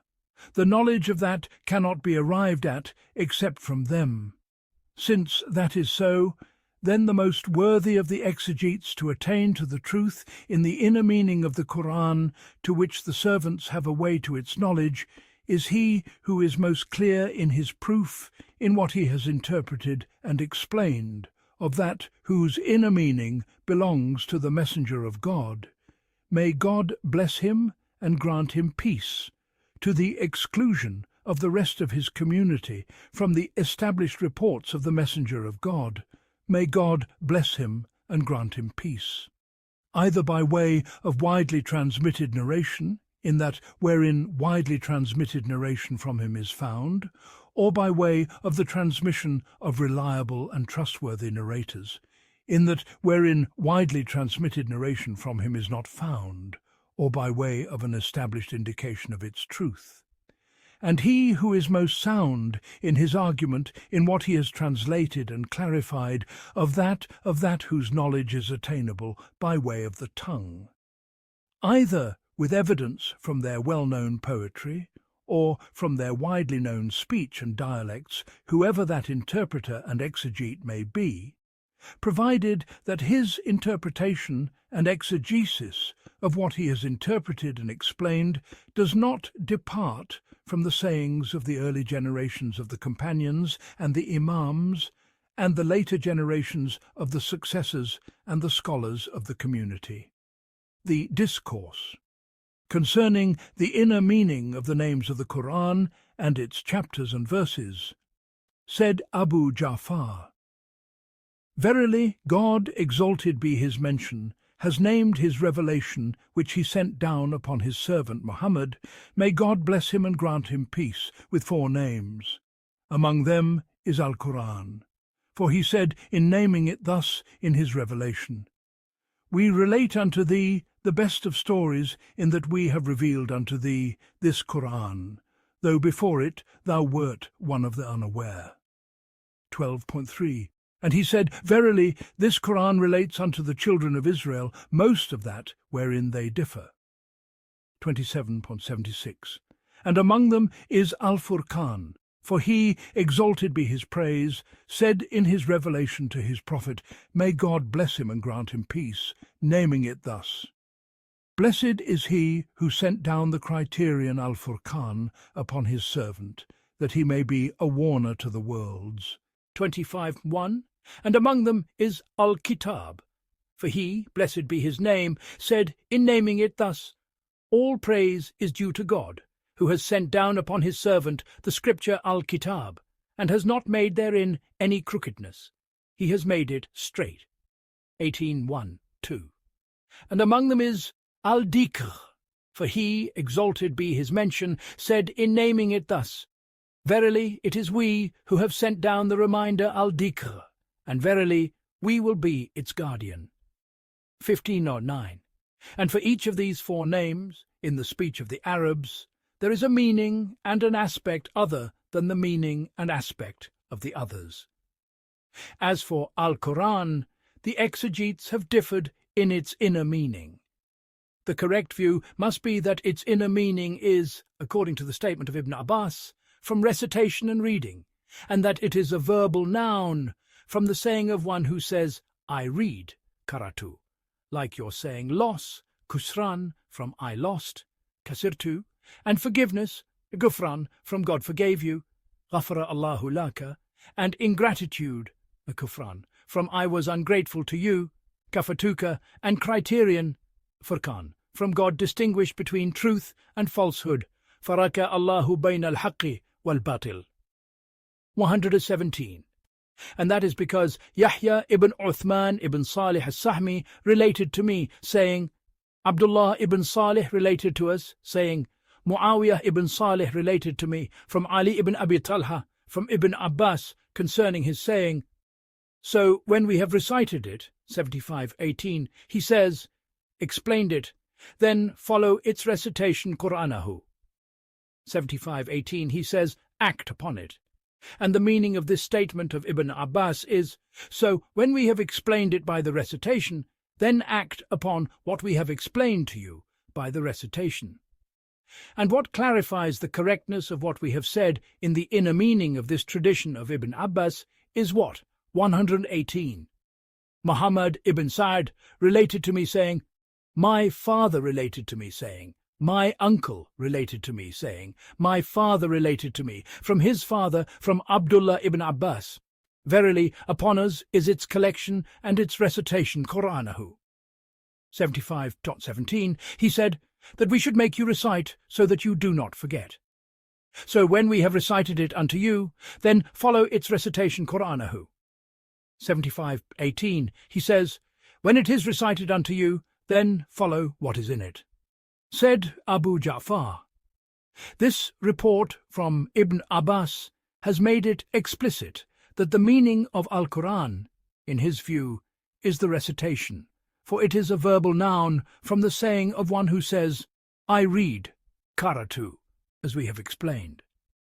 As for the statement of Qatada, the correct view must be that it is a verbal noun, from the saying of one who says, I gathered a thing, karatu al-shay'a, when one collects it and joins one part of it to another, like you're saying, this she-camel has never gathered an afterbirth. Maqara'at hadihi al-nakatu salan kat, meaning thereby that she has never enclosed a womb upon a young, as Amr ibn Kulthum al-Taghlibi said, she shows you when you enter upon her in seclusion, and she feels safe from the eyes of the ill-wishers, the forearms of a long-necked, white-skinned, virgin camel of noble hue, that has never enclosed a fetus. Meaning by his saying, that has never enclosed a fetus, that she has never enclosed a womb upon a young. 119. And that is because Bishr ibn Mu'ad al-Aqadi related to us, saying, Yazid ibn Zuray related to us, saying, Sa'id ibn Abi Aruba related to us, from Qatada concerning his saying, the Exalted. Verily, upon us is its collection and its recitation Qur'anahu. 75.17, he says, its preservation and its composition. So when we have recited it, then follow its recitation Qur'anahu. 75.18, follow its lawful and avoid its unlawful. 120. Muhammad ibn Abd al-Ala al-San'ani related to us, saying, Muhammad ibn Thawr related to us, saying, Ma'mar related to us, from Qatada, the like of it. So Qatada was of the view that the inner meaning of Al-Qur'an is the composition. Said Abu Ja'far, and for both of these statements, I mean the statement of Ibn Abbas and the statement of Qatada, which we have related, there is a valid basis in the speech of the Arabs. However, the more fitting of their two statements for the inner meaning of God's saying, the Exalted. Verily, upon us is its collection and its recitation, Qur'anahu. So, when we have recited it, then follow its recitation, Qur'anahu. 75.17-18 is the statement of Ibn Abbas. For God, exalted be his praise, commanded his prophet in more than one verse of his revelation to follow what he had revealed to him, and did not grant him license to abandon the following of any part of his command until the time of the composition of the Qur'an for him.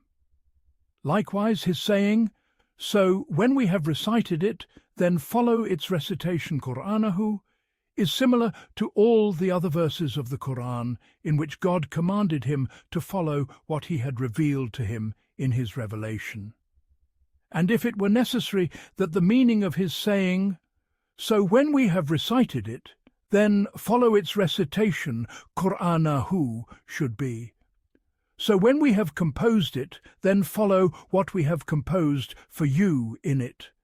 Then it would have been necessary that the obligation of recite in the name of your sustainer who created, and the obligation of, O you who are wrapped in the mantle, arise and warn, 74.12, would not have been binding upon him until other parts of the Qur'an had been composed with them.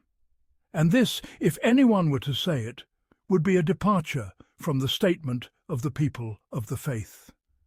And since it is established that the ruling of every verse of the verses of the Qur'an was binding upon the Prophet, may God bless him and grant him peace, to follow it and to act upon it, whether it was composed with others or not composed, then what Ibn Abbas said in the inner meaning of his saying, so when we have recited it, then follow its recitation Qur'anahu, is correct, that he meant by it. So when we have explained it to you by our recitation, then follow what we have explained to you by our recitation, to the exclusion of the statement of him who said, its meaning is, so when we have composed it, then follow what we have composed. And it has been said that the saying of the poet, they sacrificed a white-haired man, marked by the traces of prostration, who passed the night in glorification and recitation, Qur'an, is meant by its speaker, glorification and reading. And if a questioner were to say, and how is it permissible that it be called Qur'an in the sense of recitation when it is something that is recited? It would be said, just as it is permissible that what is written be called a writing, kitab, in the sense of the writing of the scribe, as the poet said, in describing a written document of divorce which he wrote for his wife. She hopes for a return from me, and in her possession is a writing like that to which glue has clung, meaning a written divorce, so he called what was written a writing. As for the inner meaning of its name, which is Furqan, the explanations of the exegetes have come in this matter with differing expressions that are in harmony in their meanings. 121. Ikrimah said in what Ibn Humayd related to us, saying, Hakam ibn Salm related to us, from Anbasa, from Jabir, from Ikrimah, that he used to say, it is salvation. And likewise Al-Sudi used to interpret it. 122. Muhammad ibn al-Husayn related that to us, saying, Ahmad ibn al-Mufaddal related to us, saying, Asbat related to us, from Al-Sudi, and it is the statement of a group of others besides them. And Ibn Abbas used to say, Al-Furqan is the way out. 123. Yahya ibn Uthman ibn Salih related that to me, saying, Abdullah ibn Salih related to us, from Muawiyah ibn Salih, from Ali ibn Abi Talha, from Ibn Abbas. And likewise, Mujahid used to say in its inner meaning thus. 124. Ibn Humayd related that to us, saying, Hakam related to us, from Anbasa, from Jabir, from Mujahid. And Mujahid used to say, concerning the saying of God, the mighty and majestic, the day of the criterion Yawm al-Furqan. 841. A day in which God distinguished between truth and falsehood. 125. Muhammad ibn Amr al-Bahili related that to me, saying, Abu Asim related to me, from Isa ibn Maymun, from Ibn Abi Najih, from Mujahid. And all of these interpretations of the meaning of Al-Furqan, despite the difference of their expressions, are close in their meanings. And that is because he for whom a way out is made from a matter in which he was, has been granted that way out as a salvation from it. And likewise, when he is saved from it, he has been granted victory over him who sought evil for him in it, and a distinction has been made between him and the one who sought evil for him. Thus, all that we have related from those from whom we have related it concerning the meaning of Al-Furqan is a statement whose meanings are sound, due to the agreement of the meanings of their expressions in that matter. And the origin of Al-Furqan, in our view, is the distinction between two things and the separation between them, and that may be by means of a judgment, a rescue, the manifestation of a proof, a victory, and other such meanings that distinguish between the one who is in the right and the one who is in the wrong. Thus it has become clear that the Qur'an was named Furqan, for its distinguishing by its proofs, its evidences, its statutes of its ordinances, and all the other meanings of its rulings, between the one who is in the right and the one who is in the wrong. And its distinguishing between them is by its granting victory to the one who is in the right, and its abandoning of the one who is in the wrong, by way of judgment and decree. As for the inner meaning of its name, which is kitab, it is a verbal noun, from your saying, I wrote a writing, katabtu kitaban, just as you say, I stood a standing, kumtu qiyaman, and I calculated a thing a calculation, hasabtu al-shay'a hisaban. And al-kitab is the scribe's writing of the letters of the alphabet, collected and separate. And it was named kitab, a writing, though it is something written, as the poet said in the verse which we have cited as evidence. And in her possession is a writing like that to which glue has clung, meaning by it something written. As for the inner meaning of its name, which is dhikr, it admits of two meanings. One of them is that it is a reminder from God, exalted be his mention, with which he has reminded his servants, and in which he has made known to them his statutes, his ordinances, and all the other rulings which he has placed within it. And the other is that it is an honour and a glory and a pride for him who believes in it and affirms what is in it, as he, exalted be his praise, has said, and verily it is a reminder, dhikr, for thee and for thy people. 43-44, meaning by it that it is an honour for him and for his people. Then the chapters of the Qur'an have names by which the messenger of God, may God bless him and grant him peace, name them. 126. Muhammad ibn Bashar related to us, saying, Abu Dawud al-Tayalisi related to us, saying, Abu al-Awwam related to us, and Muhammad ibn Khalaf al-Asqalani related to me, saying, Rawad ibn al-Jarrah related to us, saying, Sa'id ibn Bashir related to us, both from Qatada, from Abu al-Mali, from Wathila ibn al-Asqa, that the Prophet, may God bless him and grant him peace, said, I was given in place of the Torah the 7 long ones, and I was given in place of the Psalms the hundreds, and I was given in place of the Gospel the oft recited, and I was favoured with the detailed. 127. Yaqub ibn Ibrahim related to me, saying, Ibn Ulayya related to us, from Khalid al-Hadda, from Abu Kilaba, who said, The Messenger of God, may God bless him and grant him peace, said, I was given the 7 long ones in place of the Torah, and I was given the oft recited in place of the Psalms, and I was given the hundreds in place of the Gospel, and I was favoured with the detailed. Khalid said, They used to call the detailed the Arabic one. Khalid said, Some of them said, There is no prostration in the Arabic one. 128.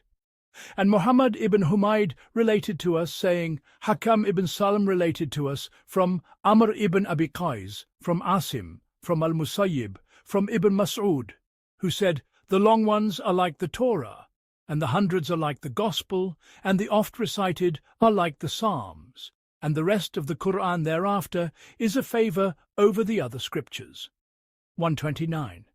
Abu Ubaid al-Wasabi related to me, saying, Muhammad ibn Hafsa related to us, saying, Abu Humayd informed us, saying, Al-Fazari related to us, from Layth ibn Abi Sulaim, from Abu Burda, from Abu al-Mali, from Wathila ibn al-Asqa, from the Messenger of God, may God bless him and grant him peace, who said, My sustainer gave me in place of the Torah the 7 long ones, and in place of the Gospel the oft recited, and in place of the Psalms the hundreds, and my sustainer favoured me with the detailed, said Abu Ja'far. And the 7 long ones are Al-Baqarah, Al-Imran, Al-Nisa, Al-Ma'idah, Al-An'am, Al-A'raf, and Yunus, according to the statement of Sa'id ibn Jubair. 130.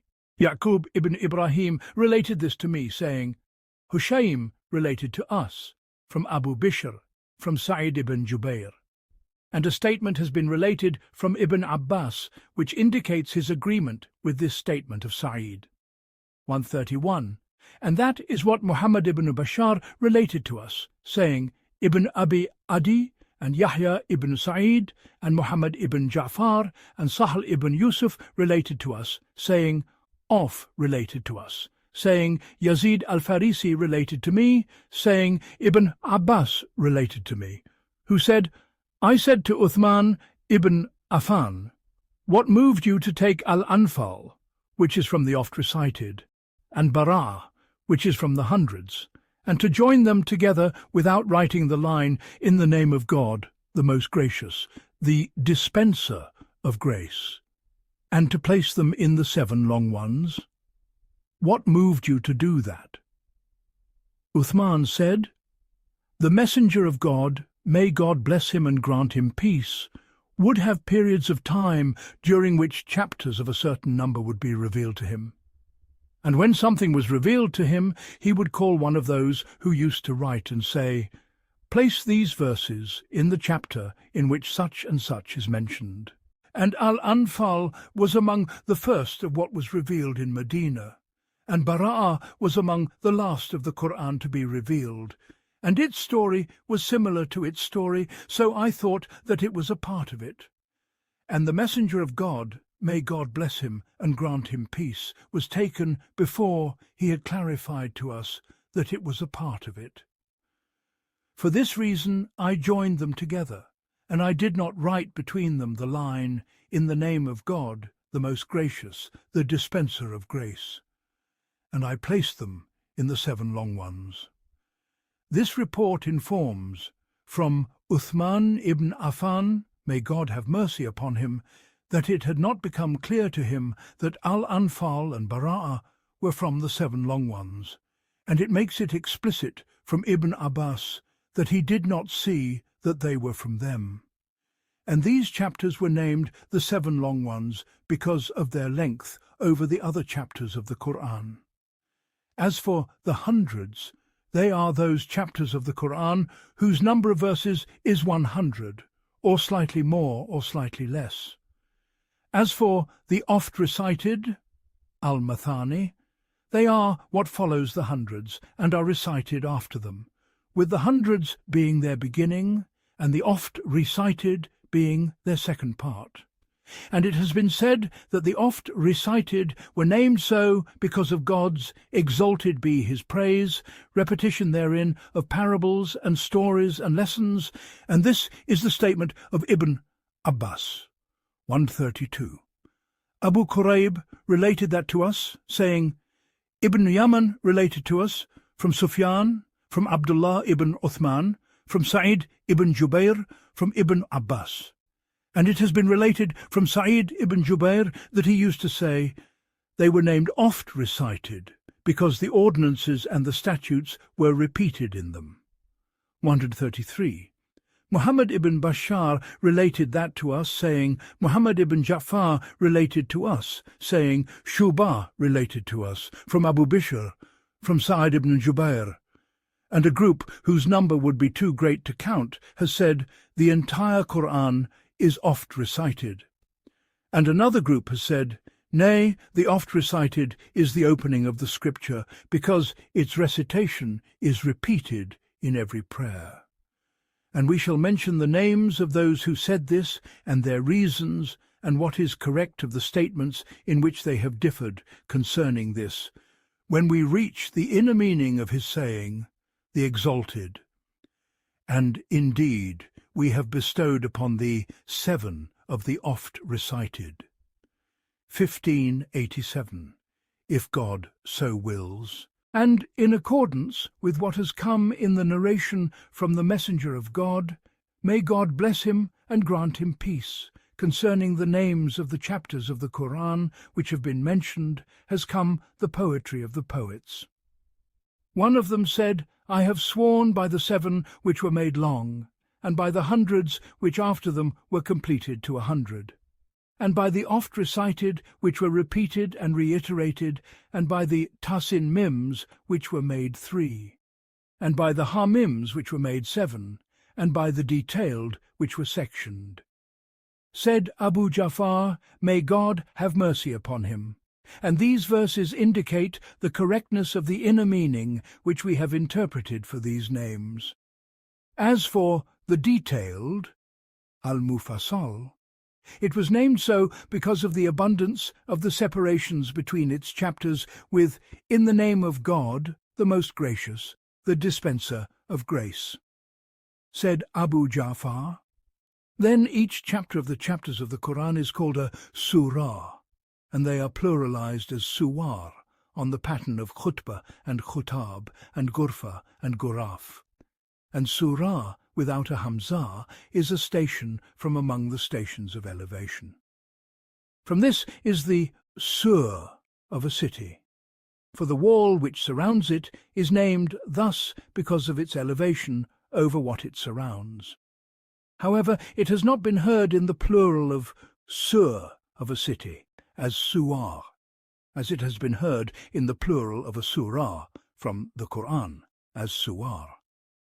Al-Ajjaj said in the plural of sur, from a building, and many a canopied and protected enclosure have I approached, climbing its high walls, sur. So the form of its plural came out on the pattern of the plural of burra, a single grain of wheat, and busra, a single unripe date, for these are pluralized as bur and buzza. Likewise, it has not been heard in the plural of a surah from the Qur'an as sur, though if it were pluralized thus, it would not be an error in analogy, if the entire Qur'an were meant by it. They refrained from pluralizing it thus as we see it, because every plural that has the form of a masculine singular such as wheat, barley, reeds, and the like, its collective form runs the course of a singular of other things. For the ruling of a single one of it alone is rarely found, so its collective form runs the course of a singular of other things. Then a single unit of it was made like a piece of its whole, so it was said, a grain of wheat, a grain of barley, a single reed, meaning a piece of it. And the chapters of the Qur'an were not found collected together like wheat and barley and the walls of a city, but rather each chapter of them is found separate by itself, like the separateness of each chamber from among chambers and each sermon from among sermons. So its plural was made the plural of chambers and sermons, whose plural is built from its singular. And among the proofs that the meaning of surah is a station of elevation is the saying of Nabigah of Banu Dubyan, "Do you not see that God has granted you a station, surah, below which you see every king falter?" Meaning by this, that God has granted him a station from among the stations of honour which the stations of kings have fallen short of. And some have pronounced surah from the Qur'an with a hamza. And its inner meaning, in the dialect of him who pronounces it with a hamza, is a portion which has been left over from the Qur'an, separate from the rest, and has been preserved. And that is because the sur of anything is the remainder of it that is left after what is taken from it. And for this reason the leftover of a man's drink, which he drinks, and then leaves a portion of it in the vessel, is called a sur. From this is the saying of Asha of Banu Thalaba, describing a woman who parted from him and left in his heart a remnant of his passion for her. And she departed, and has left in the heart a rift, ever widening with her distance. And Al-Asha said in a similar vein, "She departed, and has left in the soul her need after fellowship. And the best of affection is that which avails." As for the ayah, verse from the verses of the Qur'an, it admits of two aspects in the speech of the Arabs. One of them is that it was named an ayah because it is a sign by which the completion of what precedes it and its own beginning are known, like the ayah, which is an indication of something by which one is guided to it, as the poet said, "Convey to her, may God grant you long life, O young man, by the sign, ayah, that she came to us swaying," meaning by the mark of that. And from this is his saying, exalted be his mention, "Our sustainer, send down upon us a table from the sky to be for us a festival for the first of us and the last of us, and a sign, ayah, from you." 5:114, meaning a mark from you of your answering our supplication and your granting us our request. And the other of them is a story, as Ka'b ibn Zuhair ibn Abi Sulma said, "Let them convey this message, ayah, to this slanderer. Was he awake when he said what he said, or was he dreaming?" Meaning by his saying, ayah, a message from me and news about me.